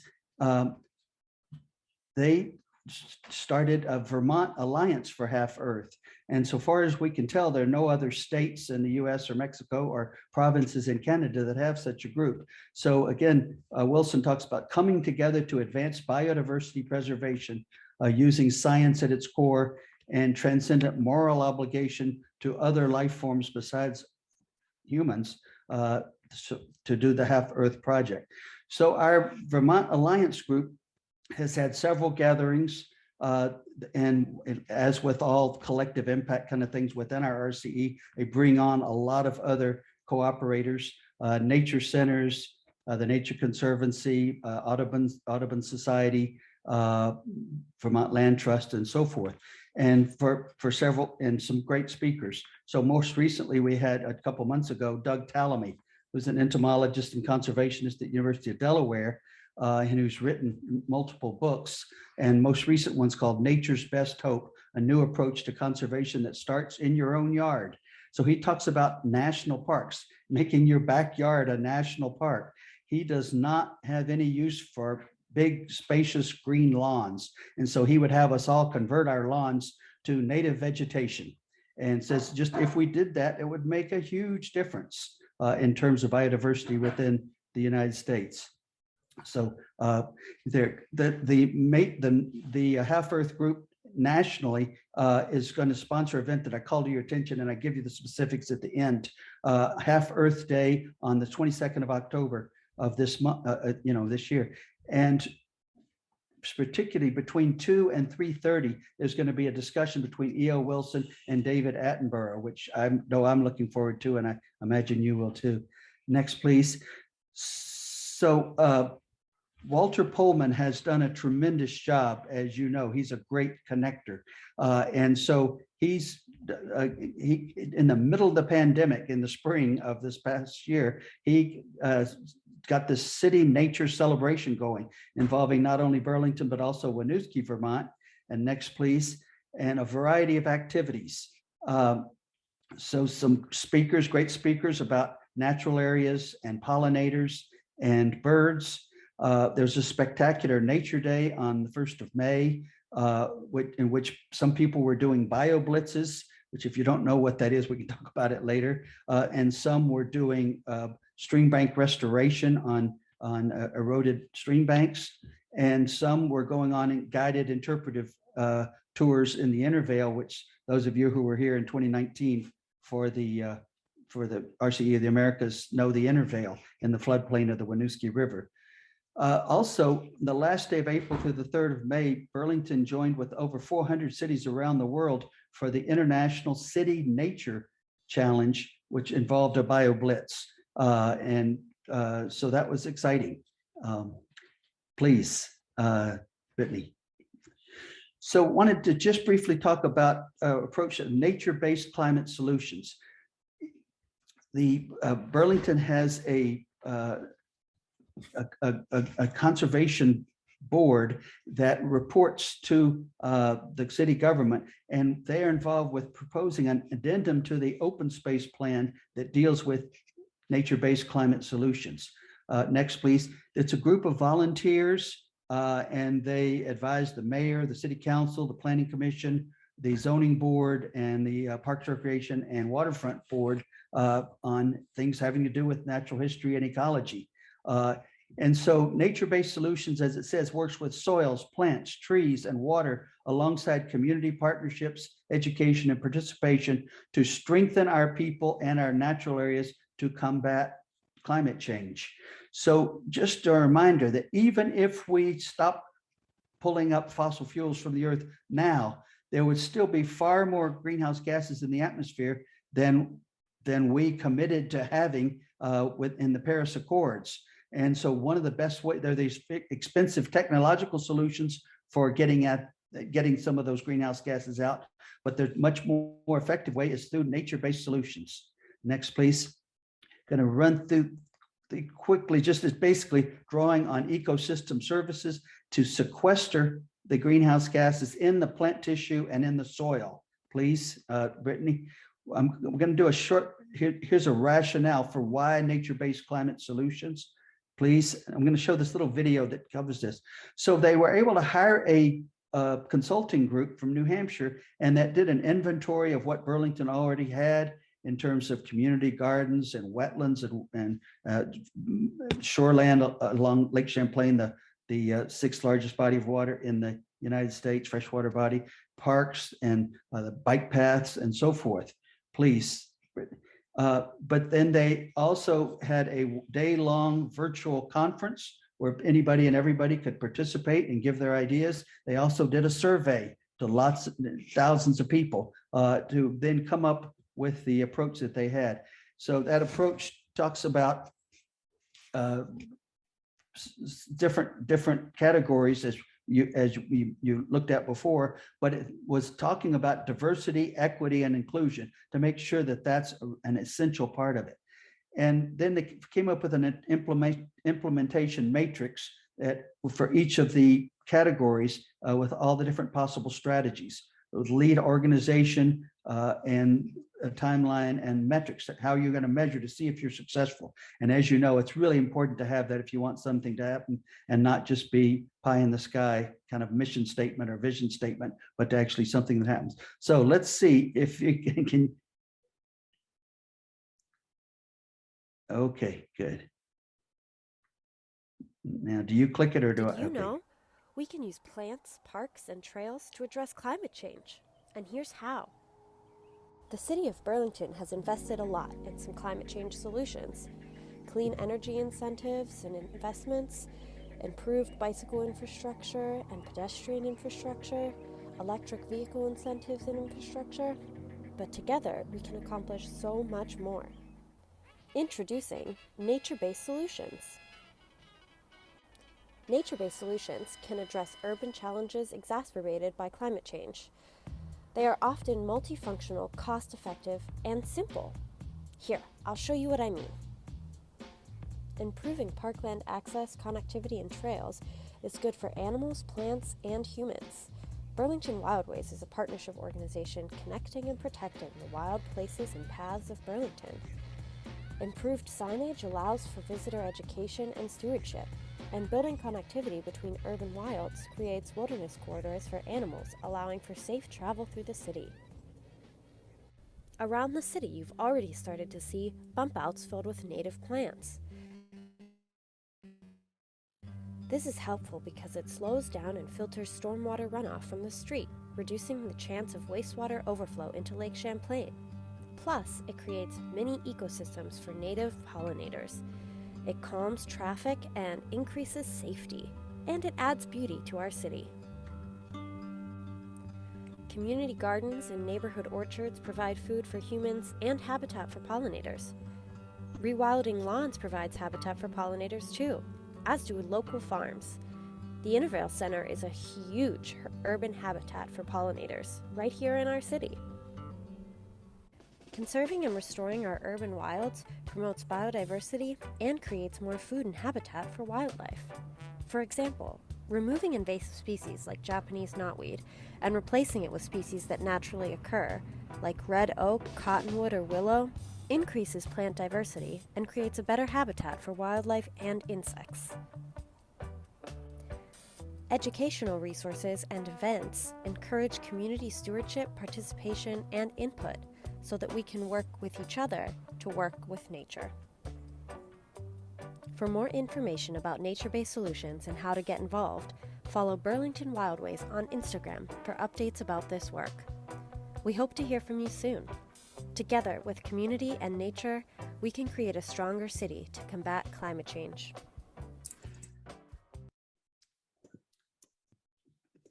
Thank you, Brittany. So Burlington, some 10 years ago, was the first city in the US to have 100% renewable energy portfolio. And so it already had a strong start for climate change, and since then have been working on net zero approaches. But this is going to tie in with that closely. So it's not only going to be an addendum to the open space plan, but also tie in with what's going on with climate change. So real quickly, proforestation, you don't hear much of it, at least by that term. Next, please. So you see it's an approach for forest management based on understanding and working with natural, ecological, and evolutionary processes whereby degraded forests are restored, secondary forests are enabled to recover, and the management goal is the emergence of a primary forest ecosystem. So to ultimately to get trees that are like the size and scale of virgin forest. So the idea is that these growing forests accumulate more carbon than newly planted trees because there are no emissions associated with the harvesting, and the mortality rates are lower. And they already have an amazing amount of carbon stored in them. Please. So one of the things, this is Professor William Mumaw. So he was I took an environmental chemistry course from him in 1970 at Williams College. And from there, he went to Tufts, to their Fletcher School of International Studies, and was a co-author of the first 5 of the IPCC reports, all up until this latest one. So he's 84 years old, but still very active as a retired professor from Tufts. So again, well, let's go to the next one. It says it more. The idea, have older forests of larger trees to accumulate the most carbon. So it's, and next, please. So all of the talk that we've heard from Saskatchewan and about Kenya and so forth of planting lots of trees, that's awesome, that's great. But more important in some ways is to leave the existing trees that we have and rethink some of the strategies in the national forests. Some of those plans that were, they're carrying out cuts on many of our national forests that were based on 2005 data. And things have changed so much in terms of climate change since then that they're rethinking it. We're certainly doing that with Green Mountain National Forest in Vermont.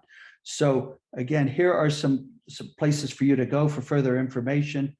And the 2 videos and some slides from Bill Mumaw. So Bill Mumaw is the lead author of several journal articles that are mentioned in one of those presentations. So, but he's not the only person, but he's just somebody that we know. And he presented to a Vermont Family Forest is a non-government organization that's part of our RCE. And finally, is there another one, Brittany? Yeah, just thank you. So just reminder, if you're interested, on the 22nd, this all day long free event from Half Earth Project with presenters from all over the world, and especially this 2 o'clock keynote with E.O. Wilson and Sir David Attenborough.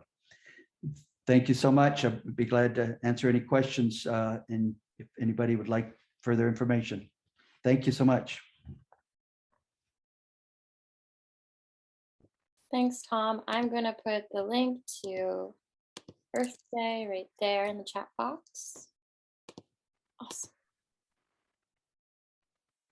Next, we're going to have a presentation from RCE Bogota. Kenneth is going to be presenting on how to reach sustainable lifestyles. Thank you, Brittany, and to everyone. I would like just to confirm that you can see my presentation. Yes. Perfect. So thank you very much. This is on a project that we have worked with some of the universities participating in the RCE Bogota. My name is Kenneth Ochoa. I'm the head of environmental engineer at Del Bosque University. I would like to highlight 3 main points for my presentation. The first one is why should teachers learn about education for sustainable lifestyles? And the second one is how we are working in this project and what have we achieved.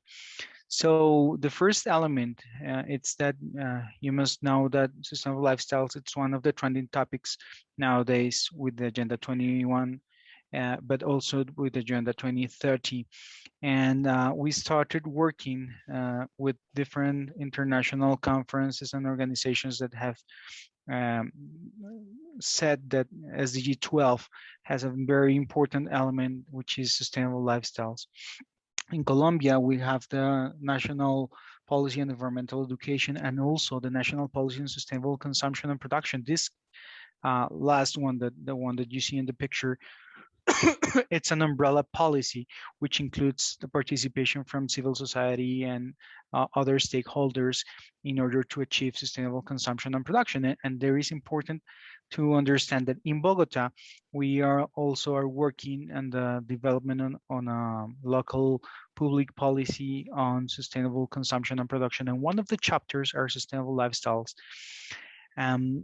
Also, in the international agenda, lifestyles have been, as I told you before, trendy in terms of to understand what the domains are. What do we eat? Where do we live? How do we move around? What are we buying and what are we using? And what do we do for fun? And these 5 key elements are very important because they can increase or decrease the environmental footprint and the impact that you have, not just as an individual, but also as a community. We have seen that especially with youth, they have different expectations and the reality that they are living nowadays. The first one is that they expect to live in very good, nice places, but the reality in Colombia and in Latin America, it's that a lot of people, it's moving to bigger cities and they're having high density living hoods. And this is also an important element to understand about how we teach our different students and other stakeholders. In terms of transportation, we should want to have a huge car to move fast in the highways, but reality it's that we have traffic jams. There is a study here in Bogota that says that before the pandemic, you could spend an average of 2.5 to 4.5 hours a day from your house to your place. It could be your school or your work.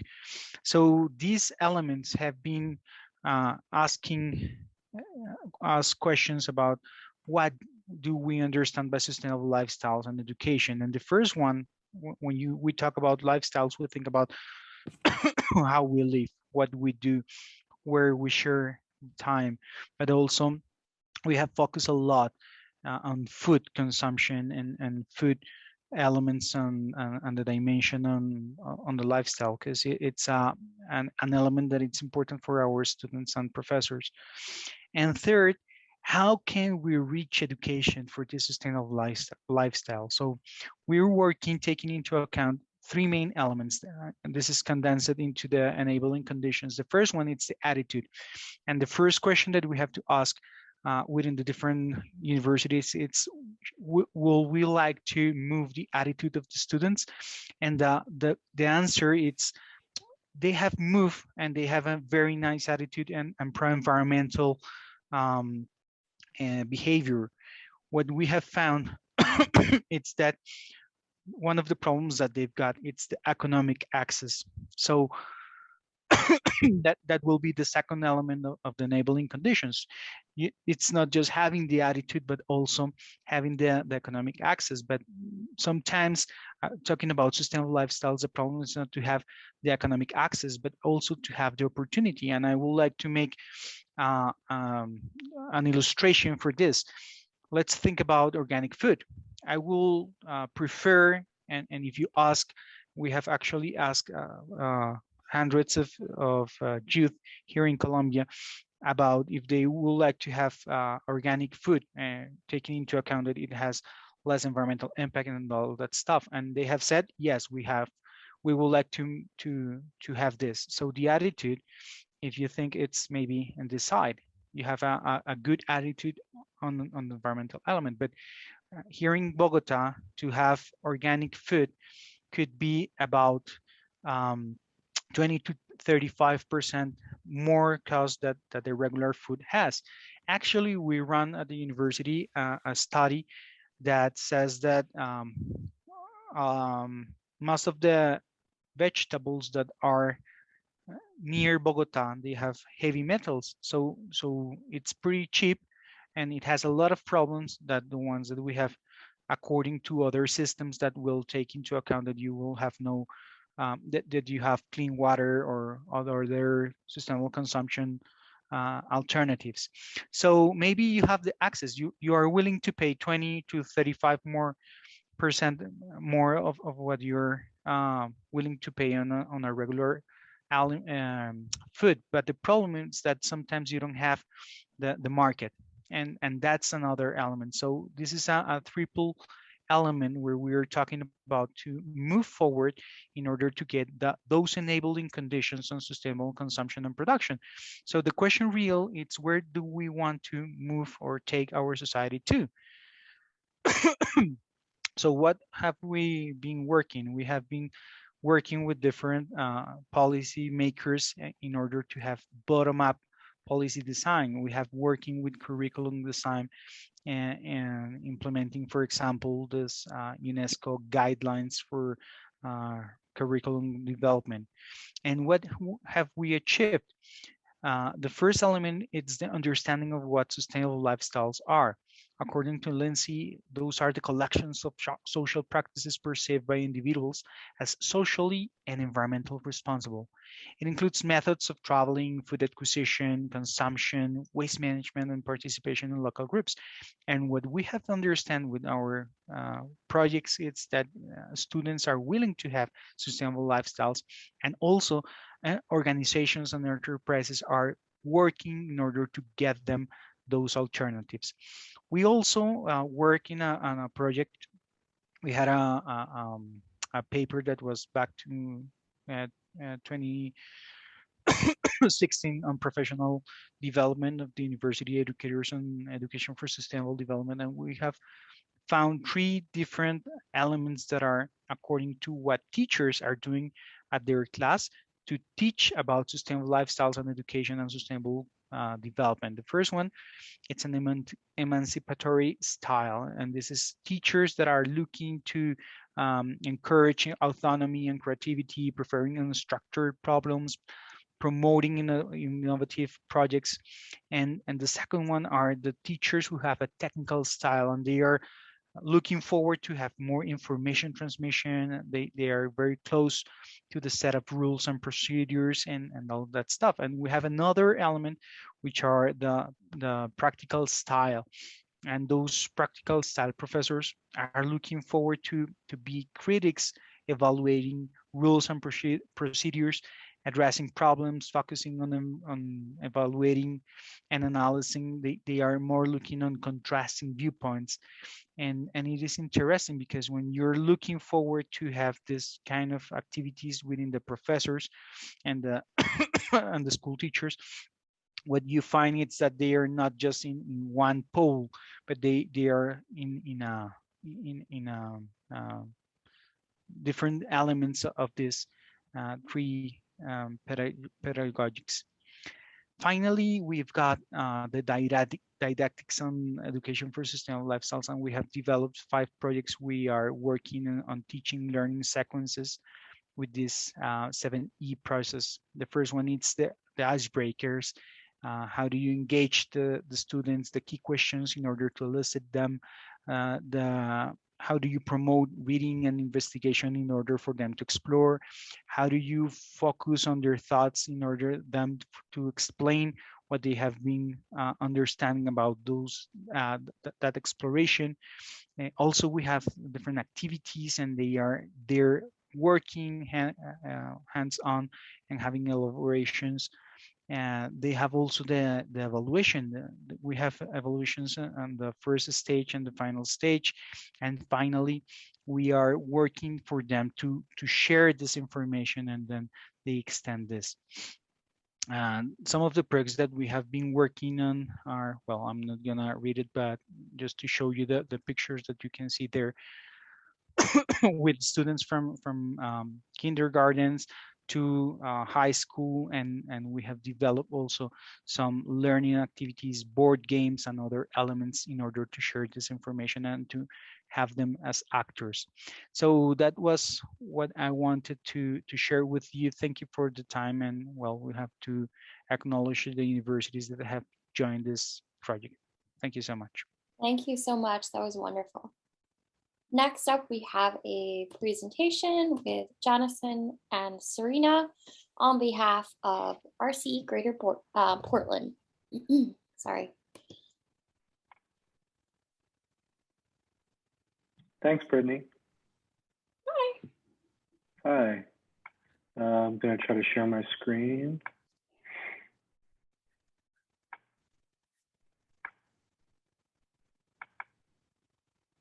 Okay.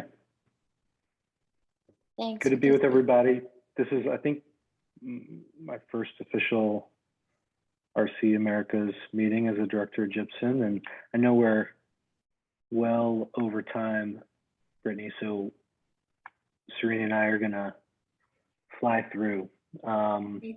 So our idea here is to kind of continue to grow our network and transform it into this idea of a cooperative learning network for education for sustainable development.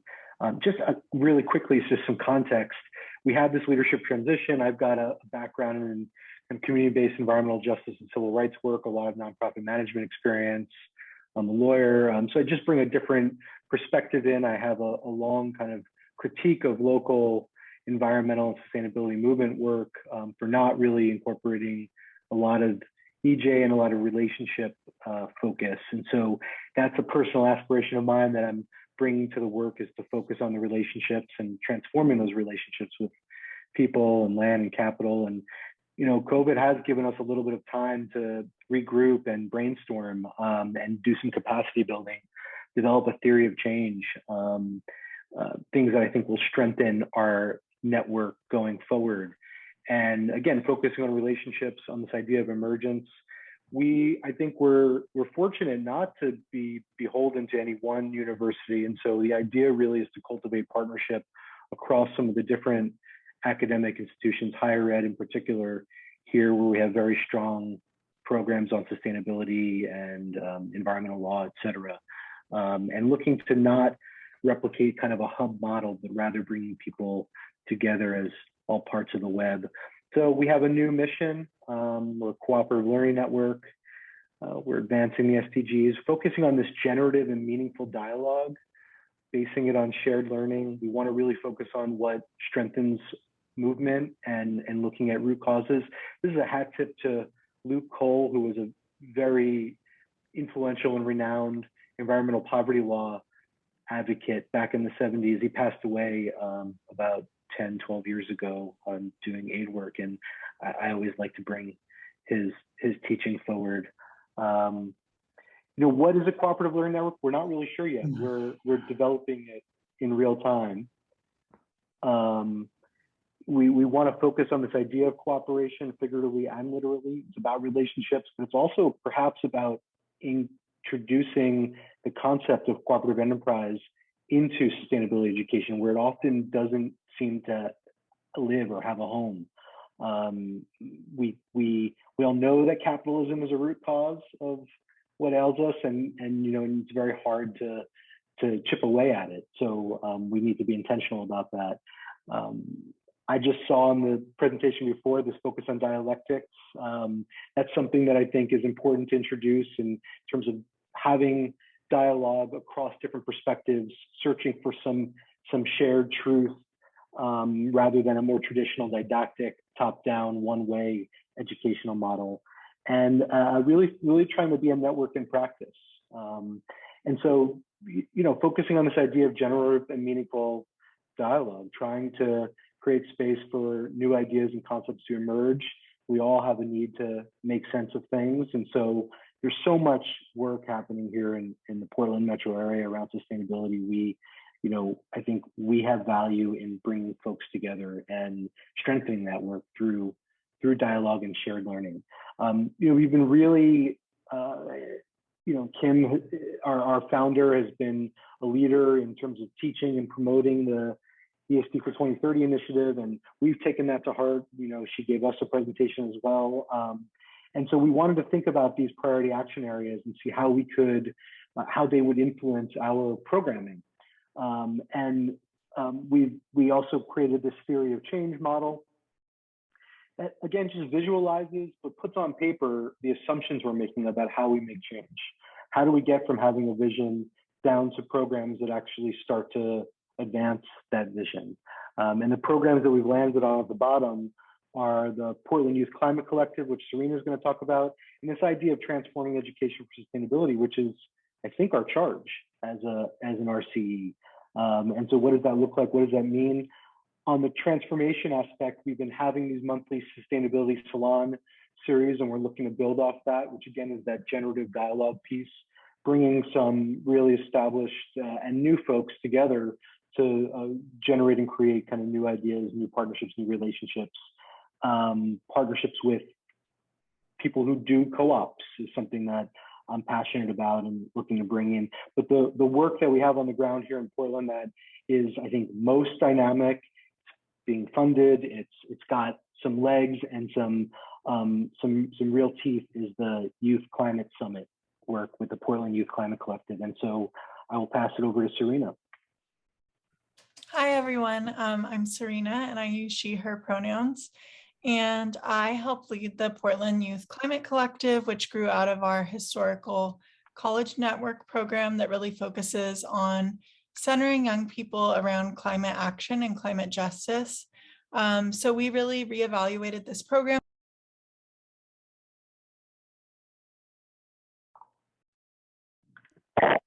Sorry, I was briefly on mute, but I think I'm good now. We really reevaluated this program this year and considered ways that we could center climate justice and climate action in our youth work, and really thought about our values that guide that work. So we thought about centering shared care, collaboration, and mutual care. So last year, the city of Portland hosted their first climate summit, and over 100 people attended from high school age to college age, with 13 to 22-year-olds organizing that event and over 24 community speakers. We have the opportunity to build off of the traction of that event and host the second event this year, again, youth-led, and focusing on some of these collective goals, including nurturing and activating youth leadership, shared learning and collaboration, and building trusted relationships. And so some of the energy that we're really seeing in Portland was really evident in a recent walkout climate strike, where you can see there are a lot of high schoolers who really showed up and marched to downtown to where city council is and some of the officials in our city. So you can see there's a lot of energy around this in the city, and we're really looking to capitalize off of that and mobilize the youth energy into this shared collective movement. So thank you. Thanks, Serena. I'm seeing you. It's been so long since the Philippines. Everyone, please don't be mad at me. I made a huge mistake. I forgot. We actually have a presentation from RCE Salisbury. I'm going to go through it really quickly. I'm going to share my screen. Here we go. All right. So this is Brian and I. We are the co-directors of RCE Salisbury. This is our location. We are within the Delmarva Peninsula. While Salisbury is the largest city on our Delmarva Peninsula, it is not the sole focus of our RCE. The scope of our region and our proposal encompasses most of the Delmarva Peninsula. We include a good bit of Maryland, Delaware, Virginia, and then we also include Washington, D.C. Our primary focus is on conflict prevention and creative problem solving. My background is international conflict management, Brian's in conflict resolution and ADR. We house our RCE location actually out of a nonprofit, which is linked to our university. We have an awesome we're one of our spiritual guides at the Bosman Center is the grandson of Mahatma Gandhi, Dr. Arun Gandhi, who works very closely with us on events. And his granddaughter, Arun's granddaughter, Kasturi, is also working with us as a research fellow. These are some photos of a trip that we take to India with Dr. Gandhi. I can also share this in a presentation.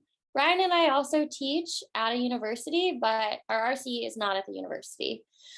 We teach in a department of conflict analysis and dispute resolution. These are our wonderful faculty members as well. We're missing a couple people from here.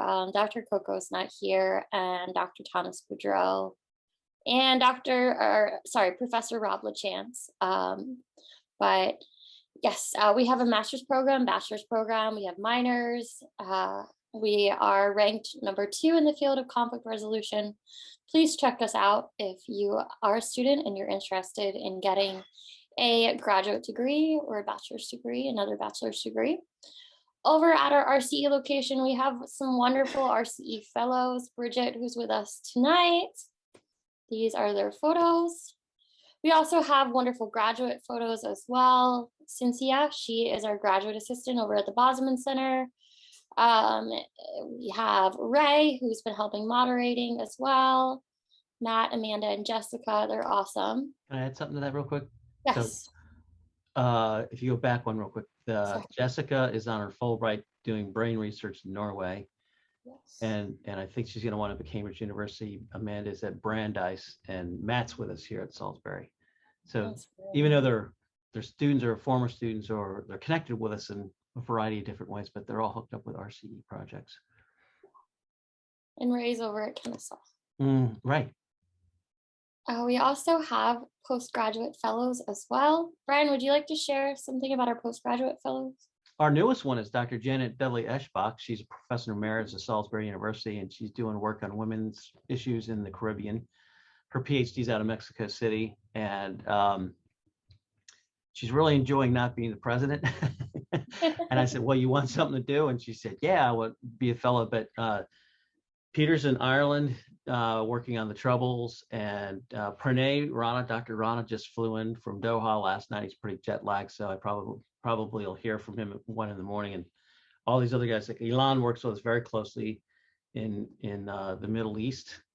It's just a really good group of folks. They're highly motivated. You need track shoes with spikes to keep up with them. And I've just given up. Just let them run. They're very good and productive and happy people. We also have our Millennium Fellows that competed with over 20,000 people from all over the world, and only, I think it was like 1,600 or something got selected. That's an acceptance rate of about, I guess, 7%. These are some of our awesome fellows. So as you're seeing, Brian and I, my background's working for the United Nations. They helped a lot with my doctorate and doing my dissertation research, and I've been at the International Criminal Court. And I'm also in charge of higher education for all of the UN Association for the United States. And Brian and I are really linked to the UN Millennium Fellowship and other UN entities. So we use that a lot out our research fellows to support their research and help them go abroad. This is our UN Youth Fellow, Nathan Polkinghorn, who actually just turned 14. He's super awesome. Yeah. That is the conclusion of our presentation. Yeah. So we have a lot of projects going on, but we like to put our students in the spotlight, and because we need to pass the torch off to them and stick and let them run a faster lap than we have. And all the presentations you've done, all the great projects you're doing in terms of like nitrogen and carbon and all the different environmental stuff going on and whatever, we're going to have to train folks and teach folks and make them more aware. And I think they are more curious about what's going on in the world and the connections and the holistic nature of what we do. So I think when we put an emphasis on, and this happened like a night or two ago, someone said, not what environment are we going to give our kids, but what kind of kids are we going to give to the environment? Kind of gets to, yeah, I like that approach, flipping the coin. And I could see each and every one of these RCE centers that presented doing exactly that, preparing students to think differently, to be more creative. My generation, I think, has kind of screwed some things up. So I feel a little awkward about that, but I have a lot of hope in the future because the creative, entrepreneurial, just ingenious thinking, indigenous, going back to Brett, the indigenous ingenuity that we were learning about and connecting to gives me a lot of hope. So I think we've had a good year. I told you I was excited about these presentations, but gosh, guys, you're knocking it out of the park. So thanks for sharing all your great ideas and everything you're doing. Exactly. And thank you so much to the steering committee and the RCE Service Center who has helped us. I have been in contact with the RCE Service Center tonight to get everybody's presentations on their website, and I need to edit our recordings and then get everything to them. But if you do have any questions, feel free to reach out to Brian and I. We have gone over in our presentations. Oh yeah, sorry, Brian. I think Philip, did you want to say something before I saw you? I didn't. I just wanted to zoom in and say thank you so much for everything. Again, this is just outstanding, all of the amazing initiatives that are still ongoing despite this unprecedented shutdown in global activity. It really is inspiring. So thank you again so much. And as Brittany said, we will be getting all of this content up on the website. Please just bear with us. We're planning for the global meeting and we still have to get through the Asia Pacific meeting. So we'll go as fast as we can. And again, thank you so much. I know how much Zoom fatigue is a real thing, but we really do appreciate and are astounded by all the things that we've seen over the last 3 nights. So thank you so much. Thank you, Phil. That's really nice. And to the people new who are coming for the first time, thank you. You know, it's always good to make friends. Really appreciate it. Yeah. So what I want to do is feel free to go if you have to go. It's 8:20 here in Maryland. I am going to stay on the call to help facilitate any connections that anyone wants to make, any remaining questions. We did want to devote a little bit at the end of our presentation to outreach, connecting with the task forces in case anybody's interested. So feel free to stay on if you have questions and want to get connected, but also feel free to go. Thanks, everyone. I really appreciate you all. Presentations were awesome. Thank you, everybody. Yeah. Thank you, Hey, Joe, take care. Thank you, Brian. Yeah. Tom. Hi, Phil. Yeah, Phil, get some sleep, man. It's what is it? 2 in the morning your time or something? I'm trying not to be rude, but I'm going to check out as soon as we get down to like 5 people. I'm beat. Brittany, I don't know about you. What do you work on? I had fun tonight. Like when somebody was talking, I would click on the interpreters. Hey, Bright. Oh, bye, Bright. Yeah, so first of all, I want to say thank you to all the organizers and as well as the speakers. I mean, for the past 3 days, anytime I'm having my internship right now with the state. So, I mean, I always have to kind of rush to join this because the first day I really enjoyed it and I always wanted to be part of it. The second and then the third day as well. But so now I have worked and in different organizations, all right, as an occupational health and safety professional, as an environmental professional, as a well-being professional. So, I mean, I'm able to kind of interconnect some of the ideas that people, you know, spoke about or presented on, which is very good. As part of some of the professional organizations that I'm part of, usually when you attend conferences, we have what we call CPD, Continuous Professional Development, and you earn credit point for that. You know, they record it on your on your documents. All right. So I was wondering that, I mean, if I attend a virtual conference or a program like this, um, would it be appropriate to have something to show that, hey, okay, I was part of this program, or I attended a program like this on this day or on that day? I mean, is it possible to give attendees just a certificate or something to represent that, oh, you know, this person attended this program on this day or on that day? So there's a couple answers to that. But when it comes to RCE, I'm looking at Roger here and wondering what he's thinking, right? But so like if you're a lawyer and you attend a conference, you get legal education hours or extended or LSEs or whatever.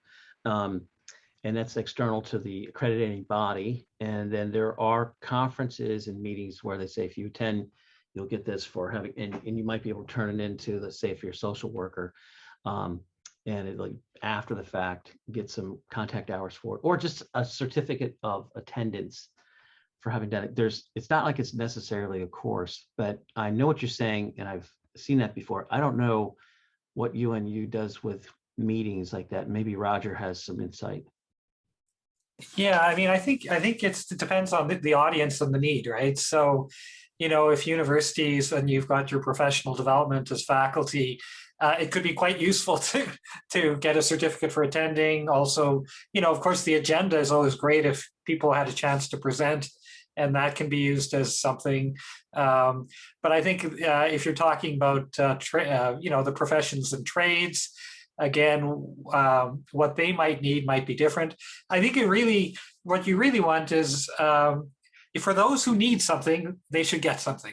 For those who don't need something, then not worry about it. So maybe the idea is just inviting people who've attended at the end, if you need some documentation from this meeting, ask for it. So for example, in our union at the university, our professional association, at the end of the year, the union always asks the members, look, if you need something for your annual information form, just ask us and we will tell us what you did.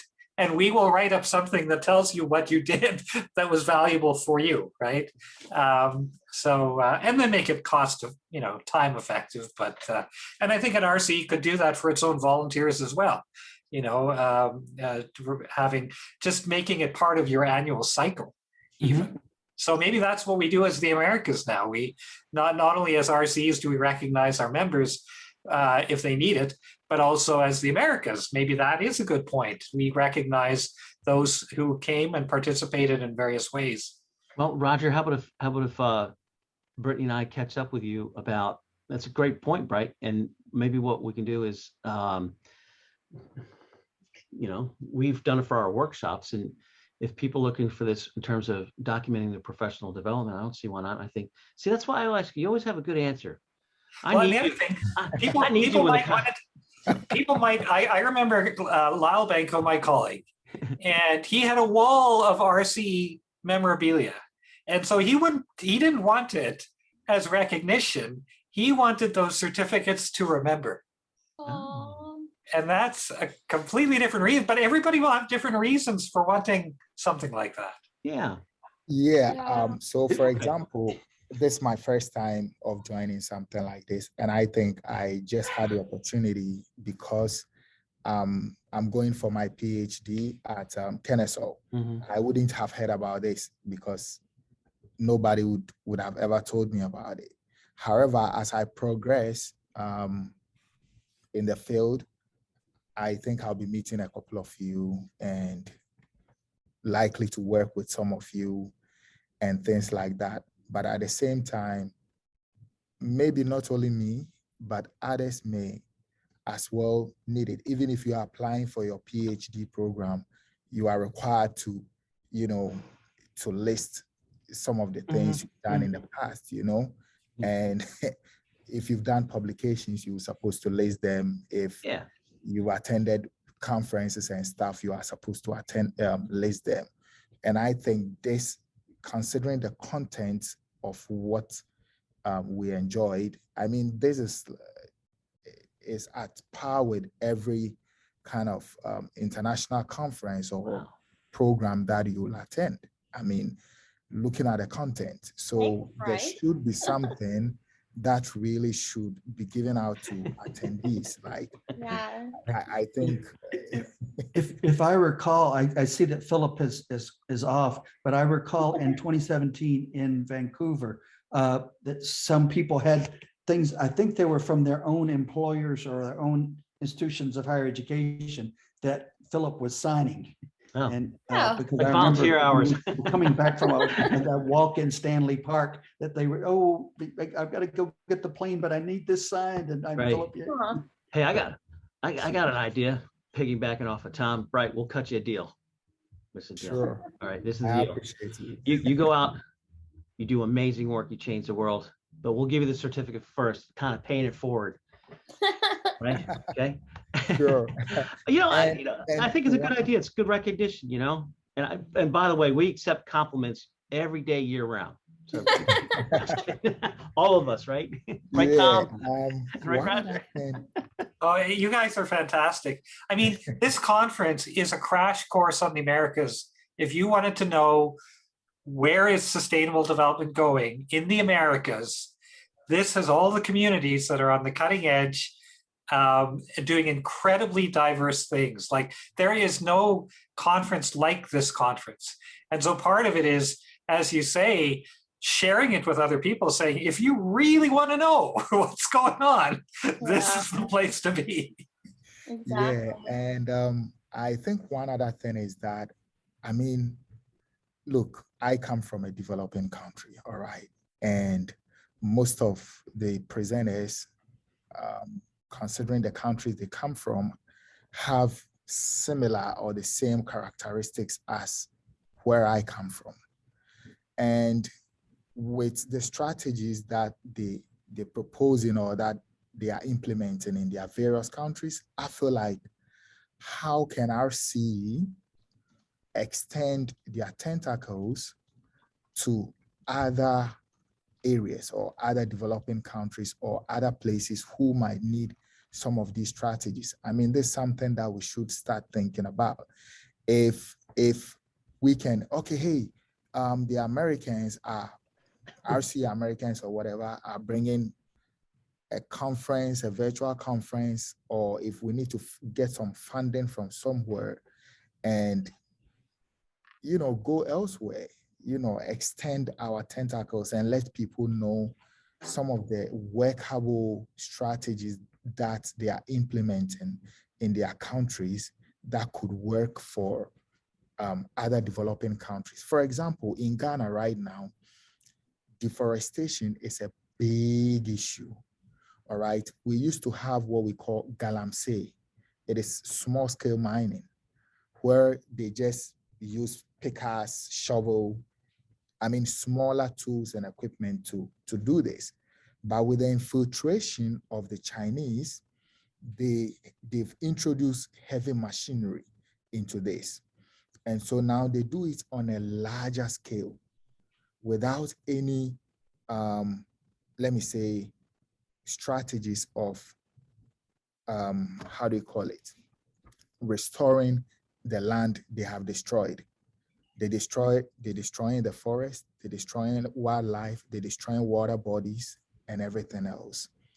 However, considering some of the things discussed here, I believe strongly that some of them are low-lying hanging fruits that can, easily be implemented in countries like that. What can we do? I mean, if people in the Americans are surviving, or if the lands or the forests in the Americans look good, if the Amazon is okay, and some other parts do not have forest, and people are dying, what are we doing? We are Right. saving one part of the world and the other part is going to suffer. So I think if we could find strategies of extending our tentacles to other parts, Right. it will really help. Right, I can add something to this. So we actually had a good amount of people from RCE Ghana. I can send you, actually, if you send me an email, I talk to them all the time. and I can connect you with them. So we have RCs that work worldwide, and the one in Ghana is pretty active. There were maybe like 5 or 6 of their people that were watching us. I didn't see them tonight. It was either, I think maybe the second night, but here they are. Well, one thing we could also do is, kind of on a rotational basis, maybe get the other continental groups. So maybe next year we have the RCEs of Africa present, for 20 minutes at our conference. The next year we have, the RCE of Asia and then the other Europe. And so then we would get some familiarity because they have their own networks too. And so we just don't get the picture of what they're doing. Or we I do, mean, but like, it's at 3 o'clock in the morning. like Brian said, I mean, you always have solutions to the problems. Well, we can record things too, right? Right. That's a brilliant one. Yeah. All right. Hey. All right. Thank you for the opportunity. Hi, Brian. And may God bless you all. See you guys too. All right. Great to see everybody. Thanks. Rod.